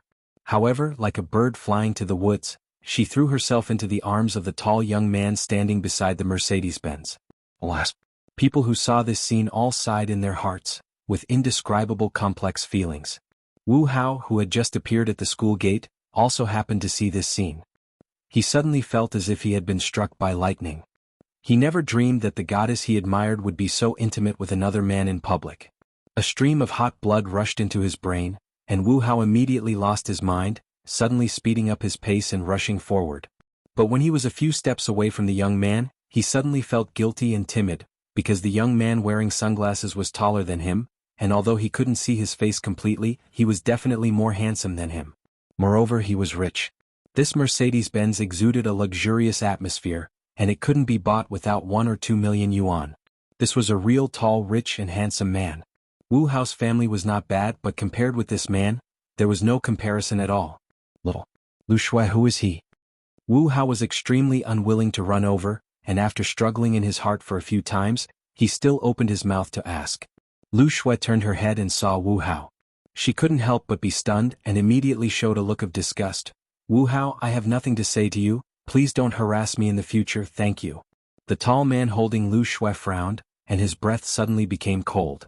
Wu Hao suddenly felt as if he had fallen into an ice cave, not only because of Lu Shui's disgust, but also because of the invisible pressure exerted by this man. His lips moved a few times and he wanted to say something, but he couldn't say anything. In the end, he turned around and left with no face. If he continued to stay, he would be humiliated. In addition to becoming a joke, what else could he do? Lu Shui grumbled discontentedly. The tall man shook his head and let her go. At this time, Wang Yan, Bai Fangfang and Lin Yuyan all rushed over. Wang Yan glanced at Wu Hao with disgust as he brushed past her. She never had a good impression of this sticky candy. Her girlfriends looked at the tall man curiously. "This is Lu Shui's brother? How cool." Lu Shui quickly introduced.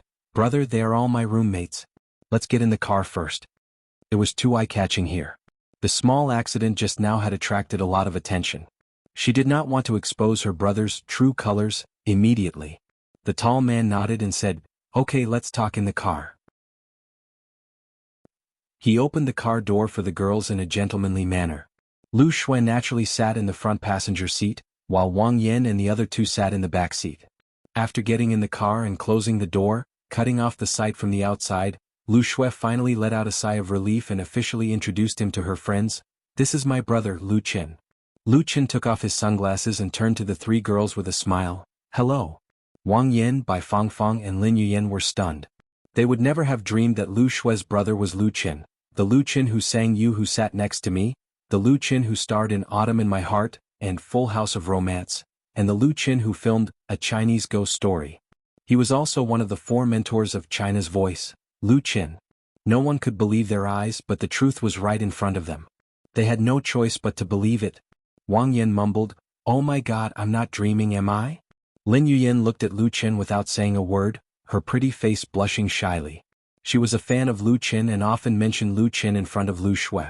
Who would have thought that Lu Shui was Lu Qin's biological sister? Bai Fangfang snapped out of her daze and grabbed Lu Shui's arm, gritting her teeth and saying, "Well done, Lu Shui, you actually hid your brother so deeply. How many feelings have you cheated on us?" Lu Shui giggled and begged for mercy. "Haven't I introduced him to you now?" She then added, "Besides, there's no point in telling you. My brother already has a girlfriend." Lu Qin did not know whether to laugh or cry.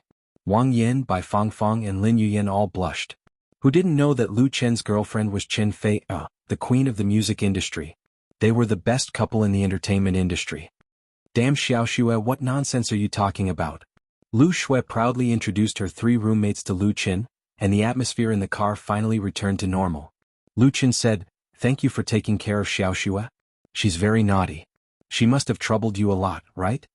The 3 girls immediately turned into good ladies and said that it was no trouble at all. Xiaoxue was very good.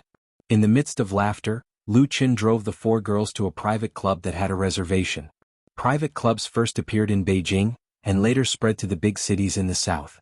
Of course, Hangzhou also had high-end private clubs. Usually, only members could enter this special circle to spend money. This club was very famous in Hangzhou. Lu Chen relied on Tian's recommendation to get a membership. Of course, with his current identity and fame, except for a few top circles, there were few people who were not willing to accept him. In the reserved private room, Chen Fei and Tian were already there. Sister-in-law. Seeing Chen Fei, Lu Shui's mouth seemed to be smeared with honey. "You've become a lot more beautiful." She directly blamed Chen Fei. Chen Fei really doted on Lu Shui. It was not just the kind of love that extended to her, but the kind of love that came from the heart. She hugged Lu Shui and chatted intimately. She also took out a gift that she had already prepared for Lu Shui. A Cartier diamond bracelet. Lu Shui happily smiled and introduced her 3 friends to Chen Fei. Seeing Chen Fei, Wang Yan by Fang Fang and Lin Yuyan were a lot more reserved. Because even Lin Yuyan, the most beautiful of the 3, was crushed by the heavenly queen of the music industry in all aspects. The only advantage she had was probably her youth. In terms of appearance, they couldn't even compare to Tian. Chen Fei didn't put on the airs of a big star. She was very easygoing and polite to Lu Shui's 3 friends. She smiled and talked freely, and soon the atmosphere in the private room became harmonious. Lu Chen was really happy. The room was full of pleasant fragrance. Lu Shui's 3 roommates at least had the appearance of an average person. It was not an exaggeration to say that all of them were young and beautiful. Although he had no other desire besides Chen Fei, he still felt a kind of intoxicated feeling. Chapter 638. The first season of The Voice of China premiered on Zhidong Satellite TV station on May 19. By the time colleges and universities across the country began their summer break, it had already aired 7 episodes in a row. This new form of reality singing talent show attracted a lot of attention from the beginning. The lineup of 4 big-name mentors was eye-catching, and the premiere episode's ratings did not disappoint either. The average rating was 2.26%, with the highest rating exceeding 2.50%, reaching the top of the domestic TV variety rankings in one fell swoop. However, what really shocked people was yet to come. In the following few episodes, The Voice of China simply swept the market. The ratings continued to rise, easily breaking through the phenomenal threshold and becoming the most eye-catching variety show in recent years. By the 7th episode on June 30th, the average viewership rating had reached an outrageous 6.35%, directly crushing the second-ranked talent show into dregs. While the industry colleagues were shocked, they also conducted in-depth research on The Voice of China. The Voice of China was undoubtedly very unique. In terms of format, it had many innovations compared to the previous programs of the same genre that quickly became routine. The most obvious was undoubtedly the 4 rotating chairs for mentors. The concept of the blind selection by the mentors was really amazing. First of all, it ensured the fairness of the selection. It did not look at the person or face, only listening to the voice. It was completely in line with the theme of the show. After The Voice of China became popular, there were many parody shows on the internet. Many netizens used their own or office chairs as props to imitate the blind selection of the mentors. The funny short videos were quite popular and had a high number of views. Then, the two-way selection of the mentors and contestants was another highlight. In previous shows, the judges chose the contestants, but the contestants of The Voice of China could choose their mentors. As long as more than one mentor turned their back during the blind selection, they would have the right to choose. When multiple mentors turned their backs, the mentors would even fight for the contestant. Big increased the interest of the show, adding more suspense to the selection, so the audience felt that it was particularly attractive. Later on, when the mentors' teams competed against each other, it would undoubtedly capture the audience's hearts. Other than these highlights, China's Voice also had quite a few minor details. For example, in the show, the singers were only allowed to sing Chinese songs. foreign songs were not allowed to appear on stage. Although some singers who excelled in English songs expressed their dissatisfaction with this, they were unable to sway the producer's decision. Don't think that it was just a small rule, but it gave the audience a very good impression and recognition of China's voice. That was because in past singing talent shows, there were many singers who liked to sing in English. However, many of the judges were especially fond of it, and the vast majority of the audience could not understand it. Thus, there was an invisible distance between them and Big. With a novel concept coupled with down-to-earth rules, outstanding contestants, and a strong team of mentors, the Voice of China's success was by no means a fluke. The extremely high viewership ratings of China's Top Voice had also brought great benefits to the show's producers and broadcasters. First of all, Star Factory Media was an unknown newcomer in the circle. Apart from the small circle in Hangzhou, no one knew about it. But now, the name and logo of Star Factory Media were transmitted to thousands of TV screens along with China's Top Voice. The limelight was so strong that it embarrassed its peers, and the people seeking cooperation were almost breaking the threshold. China's Top Voice, produced by Star Factory Media, signed a VM agreement with Zhidong Satellite TV. The money was calculated according to the ratings. The higher the ratings, the more money it could get, so the rising ratings brought Star Factory a rolling source of money. However, Zhidong Satellite TV was very happy to pay the money, because the ratings of the program were directly linked to advertising income. Although the price of the title sponsorship, insertion and other advertising contracts in the early stage were not very high, but if a new brand wanted to squeeze in, it would have to pay a lot of money. In addition, Zhidong Satellite TV also had the advertisement for the Voice concert in their hands. Now the price tag had been raised to a staggering level, and there were many big brands seeking advertising cooperation for the next season. Therefore, no matter how much money was given to Star Factory Media, it was nothing compared to these advertising fees.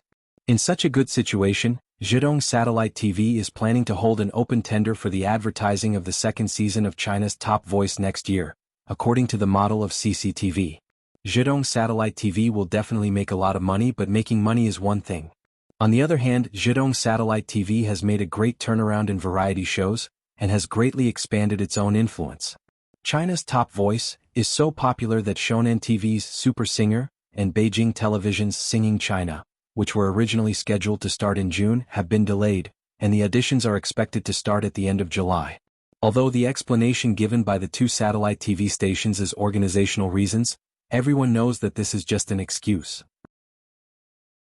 The real reason is that neither of them has any confidence to fight head-on with China's Top Voice, and in order to ensure the ratings, they have to avoid the sharp edge. Beijing Television is one thing, but Shonen TV, as the #1 overlord of the local satellite TV stations, has also chosen to avoid the battle. Even if it is a wise move, it still makes people feel very different. In addition to Star Factory Media and Zhidong Satellite TV, the four mentors have also gained a lot of popularity and attention through this program. Lu Qin and Qin Fei were already very popular.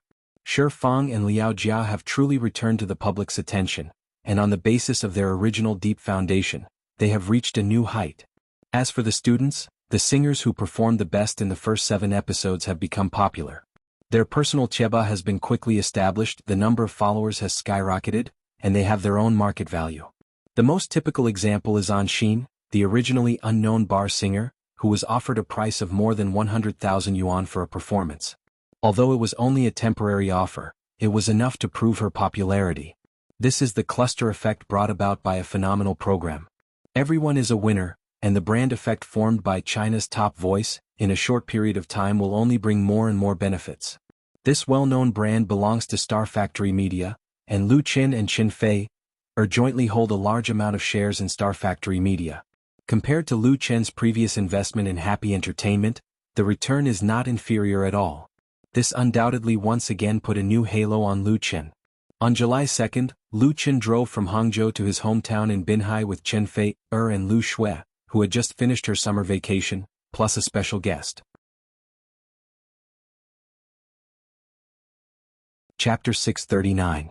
The first season of China's Voice had a total of 14 episodes, with a grand concert to be held in Hangzhou at the end, making it 15 episodes in total. By the time Lu Chen left Hangzhou to return to his hometown, all 14 episodes of the show had already been recorded. This was also the usual practice for domestic talent shows. What the audience saw on television was not a live broadcast, but content that had been meticulously edited to achieve the best effect. In addition, there were also the judges and mentors. It was impossible for them to stay in the same place for 2 to 3 months, or to travel back and forth once a week for the recording. After recording 14 episodes, Liao Jia returned to Beijing. He would film 2 commercials in Beijing and make a cameo appearance in a movie before flying to Australia for a vacation. He would return to Hangzhou in late August to participate in the Voice of China's concert. Lu Qin and Qin Fei stayed in Hangzhou for 2 more days. After Lu Shui's summer break ended, the 3 of them went to Binhai together. However, they brought another guest with them. That was Shi Fang. After spending more than a month together, Shi Fang and Qin Fei became very good friends, and did not treat Lu Qin as an outsider. Although in terms of status in the circle, Shi Fang's seniority is higher than Lu Qin and Qin Fei, but she interacts with the 2 of them on the same generation and calls them sisters and brother. Originally, after recording China's Voice, Shi Fang was going back to Xiangjiang. However, when she heard that Lu Qin was going back to his hometown, she was interested to see the scenery of Binhai and pay a visit to Lu Qin's mother. How could Lu Qin not welcome her? The 3 of them became 4 and a Mercedes-Benz was just right. Lu Shui was overjoyed. She was Shi Fang's fan, so she took the opportunity to get intimate with her idol. She took more than 10 photos with her phone. Hangzhou was not far from Binhai, and it only took 2 hours on the highway. The group set off at 2 p.m. and arrived at Binhai City around 4 p.m. Shi Fang curiously looked at the street view of Huhai through the window and said in surprise, "Your hometown is very prosperous." Although Binhai was a county-level city, because it was located on the southeast coast, and there were many businessmen and factories in Binhai, the local economy was very prosperous, and the urban construction was changing with each passing day. Although it could not be compared with a provincial capital city like Hangzhou, there were also tall buildings on both sides of the main road, which was very imposing. Lu Qin smiled and said, "It's not bad. It's been developing quite fast in the past few years. A lot of tall buildings have been built." Shi Fang sighed and said, "When I was in Xiangjiang, I often heard people say that except for Beijing, Shanghai and Xinhua, the other places in the mainland are very backward. Only after coming to the mainland this time did I know what is called seeing is believing." Shi Fang was a native of Xiangjiang. Her ancestors could be traced back to the immigrants who moved to Xiangjiang from Hunan and Hubei at the end of the Qing dynasty. The number of times she came to the mainland could be counted on one hand. In the past, she had only been to the capital and Huaqing. She had never been to the small cities below. For a long time, Xiangjiang's economy was more developed than the mainland. Many people in Xiangjiang, including the Xiangjiang media, always had a sense of superiority and regarded the mainland as a poor and backward area. Even if the mainland's economy was developing rapidly in recent years, the media rarely reported it. Therefore, many people in Xiangjiang who had never been to the mainland read some biased newspaper news and thought that the mainland was only developed in places like Beijing and Shanghai, and other places were still poor. Even Shi Fang was misled. The Mercedes-Benz drove through the main road, turned into another road and soon arrived at Jingsheng district. In the Lu family's villa, Fang Yun had been waiting for a long time. Yesterday, Lu Qin had talked to her mother on the phone. Fang Yun already knew that Qin Fei and Shi Fang would come together. When she saw her son, daughter and future daughter-in-law getting out of the car, she couldn't help but show a happy smile on her face. "Mom." Lu Shui ran up like a happy little rabbit, opened her arms and hugged Fang Yun. "We're back." "You child," Fang Yun patted her affectionately, "you're a college student, but you still don't know how to behave. There were guests here." Lu Shui stuck out her tongue and quickly let go of Fang Yun. Lu Qin and Qin Fei went forward together. Qin Fei was already very familiar with Fang Yun. "Auntie?" Then she solemnly introduced Shi Fang as a guest. Shi Fang said very politely, "Mrs. Lu, I'm Shi Fang. Sorry to bother you." Fang Yun held her hand with a smile and said, "Welcome, Miss Shi is really a distinguished guest. I can't wait to welcome you. You can treat this as your own home. Don't be polite." Shi Fang said with a smile, "Thank you." Lu Qin and others would stay in Binhai for 3 days. During these 3 days, Shi Fang lived in the Lu family's villa and left her assistant in Hangzhou. She came here as a friend. After a pause, she sincerely praised, "Mrs. Lu, you are young and beautiful. I have to ask you for the secret of skin care." Fang Yun was a famous beauty when she was young. Otherwise, she would not have given birth to such a good breed, like the 3 siblings of the Lu family. She was born with good skin and did not look old in her 40s. However, in the few years after Lu Qingxing's death, in order to pay off the debts of the family, Fang Yun lived very hard and became a lot haggard day and night. But in the past 2 years her complexion not only recovered to its original appearance, but also became even better. When she stood together with Chen Fei, people would believe that she was a sister. No wonder Shi Fang was surprised. Fang Yun smiled, "Miss Shi is really young and beautiful. Let's go inside and talk." In the evening, Fang Yun cooked in person and used all her strength to make a table of delicious food for the guests who came from afar, which made Shi Fang eat full of praise.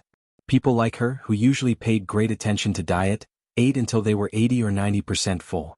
The dinner was joyous and harmonious. After dinner, Chen Fei, and Lu Shui scrambled to wash the dishes. In the end, Lu Shui won. Chen Fei, had to take Shi Fang to have tea and chat with her. Lu Chen also had something to say to his mother. "Mom, I bought a big house in Hangzhou. Now Lu Shui is also studying in Hangzhou. Why don't you also move to Hangzhou so that you won't be lonely here?"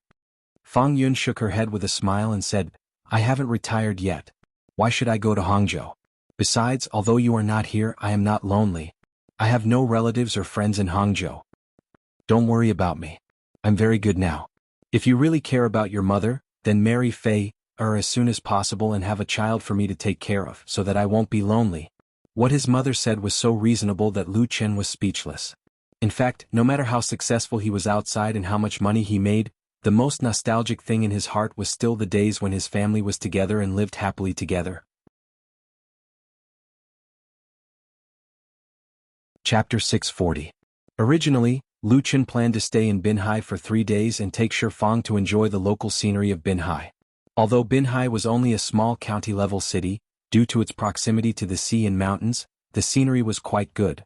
There was a 4A tourist attraction with famous landscapes such as Foshan Fog, Millennium Grotto, Dawn of the East Sea, etc. There were also fishing villages, ancient towns, small rivers and other cultural attractions. It was not a problem to play for 3 days. However, plans could not keep up with changes. On the second day in Binhai, Lu Chen took Chen Fei, and Shi Fang to Foshan's ancient Buddha temple to play. In the end, they were recognized by worshippers and were surrounded, almost unable to escape. Now that everyone had a mobile phone, all of them had access to the 4G network.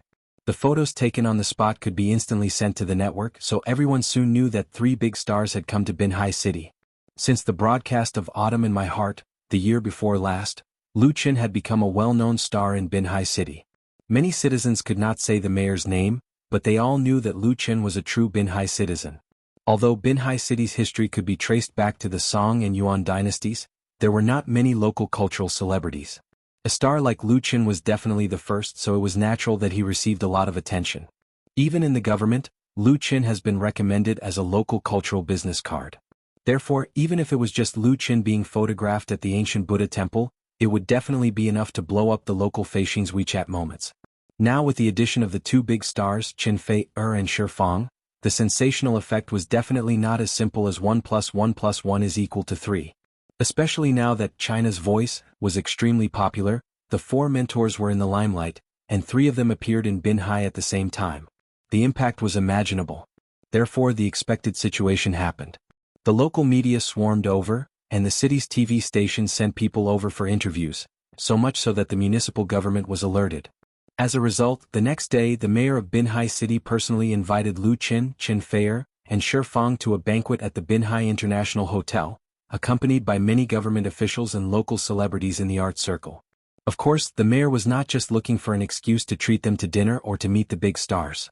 Binhai City was preparing to increase its investment in culture in the next few years and build its own cultural brand. It was planning to launch its first cultural festival. As the biggest star from Binhai, Lu Chen was certainly listed at the top of the list of invited guests. This time, Lu Chen brought Chen Fei and Shi Fang to Binhai, which was an unexpected surprise for Binhai City. If the 3 of them could be invited, it would be hard for the cultural festival to fail. As for Lu Chen, it was impossible for him not to give face to the mayor. It was reasonable for him to support the local cultural festival, so he naturally agreed. Of course he could only represent himself. Chen Fei and Shi Fang still had to discuss with the cultural festival's organizing committee and their managers, as it involved the appearance fee and schedule. However, with Lu Chen's relationship, Chen Fei and Shi Fang expressed that they would seriously consider it, so the host and guests were happy. However, after the banquet, Lu Qin had to run away with the two heavenly queens, as many fans had rushed over from other places, and his home in Jingsheng district had been exposed online. If he continued to stay there, it would probably be difficult to go out, let alone have fun. Just the security issue alone would be very troublesome, and he would not have a good time.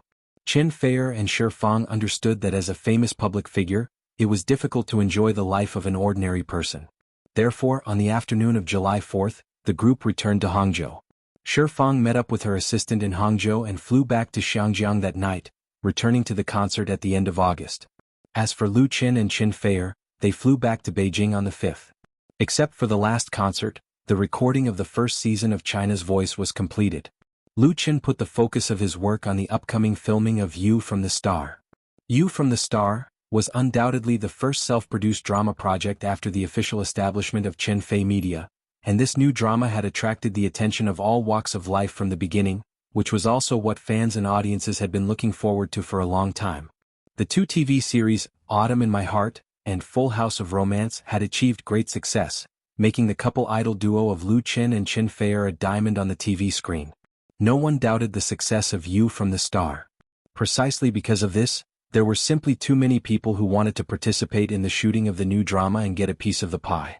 Many film and television entertainment agencies in Beijing, as well as artists in the circle, racked their brains to borrow favors and relationships to come to Chen Fei Media, which made Chen Fei Media suffer a lot of harassment. Lu Shi's phone calls never stopped all day long. At present, the confirmed partners include Beijing Television, Zhidong Satellite TV, South Korea's KGS TV, SPG Crown Pictures. The TV series has not yet started shooting, and there are many big companies who have taken the initiative to come to talk about brand cooperation, such as Zhonghua Automobile, Wuxia Electronics, Pepsi, China Bank, and other Fortune 500 companies, which are willing to pay for product placement.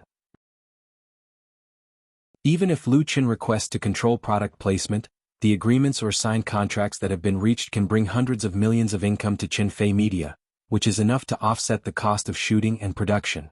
But Lu Qin did not get carried away by this. For the TV series You from the Star, Lu Qin spent far more time polishing the script than Autumn in My Heart and Full of Romance. The original script has been revised many times. This time was squeezed out bit by bit from his daily life. He deliberated every word and sentence by himself, and did not ask others to do it. Although the main plot, character settings and story outline of the script came from the memory of the dream world, Lu Qin did not adopt a direct method to save time and effort, but carefully carved on the basis of the original work. The original work was indeed very popular in the dream world, but in terms of setting and plot, there were also a lot of places that were criticized by people. For example, bugs were flying everywhere, and the later plot was seriously dragged, which all relied on the sweet abuse of the lead actor to drag, and the repeated toss made people feel dull. There was a reason for this situation. The original work was filmed and broadcasted at the same time, so it was inevitable that there would be bugs. The producers obviously did not expect this drama to be so popular. The scriptwriter scratched his head but could not think of a better plot, so he could only repeatedly struggle with the plot of a romantic relationship. These problems were not what Lu Qin wanted to see. The You from the Star he wanted to make should surpass the original work in all aspects, including character settings, story plots, and special effects. Chapter 641. Capital City New Era Art Park, Chen Fei Media Headquarters. The renovated building looked like it had just been built against the backdrop of the surrounding green trees and small lake, exuding a modern vibe. A large custom-made logo made of high-grade aluminum alloy and the words, Chen Fei Media, were inlaid on the greenish-gray wall, shining brightly under the sun. Chen Fei Media's logo was designed by a famous designer in Capital City. It was a clever combination of the initials C and F, making it look smart and elegant. With the release of A Chinese Ghost Story across the country and the popularity of China's Voice, this logo was becoming more and more familiar to the audience. The lower level of Chen Fei Media's headquarters, which used to be the exhibition hall of Yujizhong Studio, had now been transformed into a large indoor studio and special effects studio. Chen Fei Media's special effects studio was undoubtedly a very special existence. This special effects studio was named DreamWorks. Although it had only been established for a short period of time, it was big in terms of staff and investment, surpassing the other departments in the company. Excluding the expensive high-tech studio, DreamWorks' high-end professional computer equipment alone cost $15 million, and that did not include other special effects production equipment. The budget Lu Qin prepared for DreamWorks' investment was 100 million, but for a special effects studio that was like a gold-swallowing monster, it would not take long. The production of special effects for movies and TV series had always been a project that required a lot of investment and output. Ordinary film companies could not afford it. In China, even large film companies would outsource the production of special effects to professional companies, including famous studios in Japan, Korea, and even America's Hollywood. It was rare for a company like Qinfei Media to have its own special effects team, and many people in the industry did not think much of it. Special effects production was too expensive, and building a studio was even more expensive. Not to mention the investment of equipment, the allocation and training of personnel were a big problem. The real top talents were basically concentrated in developed countries, and the second and third-rate special effects engineers in China, including Xiangjiang, were useless. Those who graduated from college lacked experience. All these factors added up would definitely become a big burden for the company. Many people did not understand why Lu Qin would set up his own special effects studio. From a business point of view, it was too risky, and they thought that Lu Qin was overconfident and arrogant. However, there was a reason why Lu Qin founded the Dream Workshop. First of all, this special effects team was to serve his big IP plan. In the future, the deep development of the big IP of Wuxia would involve a lot of special effects production, whether it was a movie or a TV series. It was not the best choice to outsource this very important part to other companies. First of all, Wuxia was a very localized thing. The special effects teams in Europe, America, Japan, and South Korea would create the corresponding content. They lacked the foundation of understanding on a cultural level. It would definitely take a lot of time and energy to get used to it, and the cost would definitely be high. On the other hand, although the local special effects studios and special effects production companies were developing rapidly, they were far behind the foreign countries in terms of technical accumulation and experience. They could only use the strategy of low prices to maintain their survival. In turn, the local film and television companies tried to lower their prices. You get what you pay for, and the vicious cycle of competition between low prices and low quality led to a large number of so-called 50 cents special effects on the screen, which were ridiculed and criticized by the audience. Therefore, those domestic blockbusters that easily invested hundreds of millions would definitely choose American Hollywood teams to produce the special effects. However, the final product would always be a step or two lower than the real American blockbusters. Other than the lack of investment, the other reason was that the other party had the right to speak. The reason why Lu Qin established the Dream Workshop was because he did not want others to take advantage of his weakness. It might be a difficult path to tread. The initial investment was huge, but there was not much of a return. However, he was willing to lead the team and work hard to carve out a place of their own. Because only Lu Qin himself knew what kind of special effects he wanted. In the room next to the recording studio, the air conditioner was full. Dozens of computer equipment were running, and the entire wall was occupied by big and small LCD screens. In front of it was a long work console. The main 75-inch screen showed the image of a vast starry sky. A very sci-fi spaceship was slowly moving through the vacuum, its tail spewing blue flames. Although it was silent, it still gave people a very shocking feeling. And the destination of the spaceship was the azure blue Earth. Very good. Lu Qin nodded with satisfaction and said to the middle-aged man standing beside him, "Thank you for your hard work." This middle-aged man was the special effects engineer that Lu Qin poached from Xiangjiang. His name was Richard. He graduated from the University of Southern California, USC, in the United States in his early years, and his major was post-production special effects. USC was located in downtown Los Angeles, California. It was founded by the Board of Supervisors in 1880. It was the oldest private university in California and the west coast of the United States. It was also one of the world's leading private comprehensive academic research schools. Its film program had the best reputation in the industry. It was really easy for USC film graduates to find a job in Hollywood, and Richard was no exception. He had worked in many special effects studios.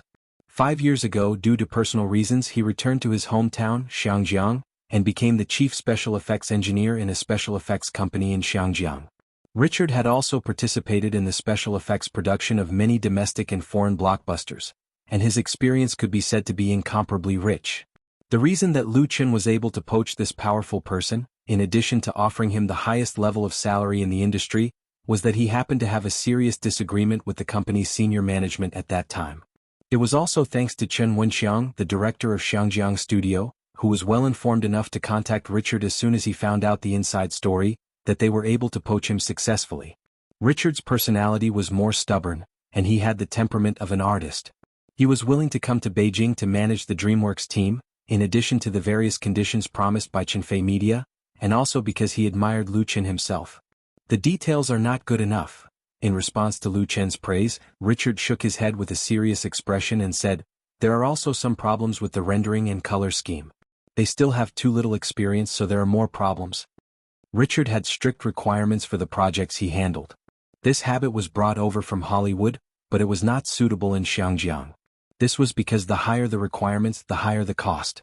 This was also the reason why he had a disagreement with the company's senior management. Lu Chen smiled and said, "Take it slow, this is just the beginning."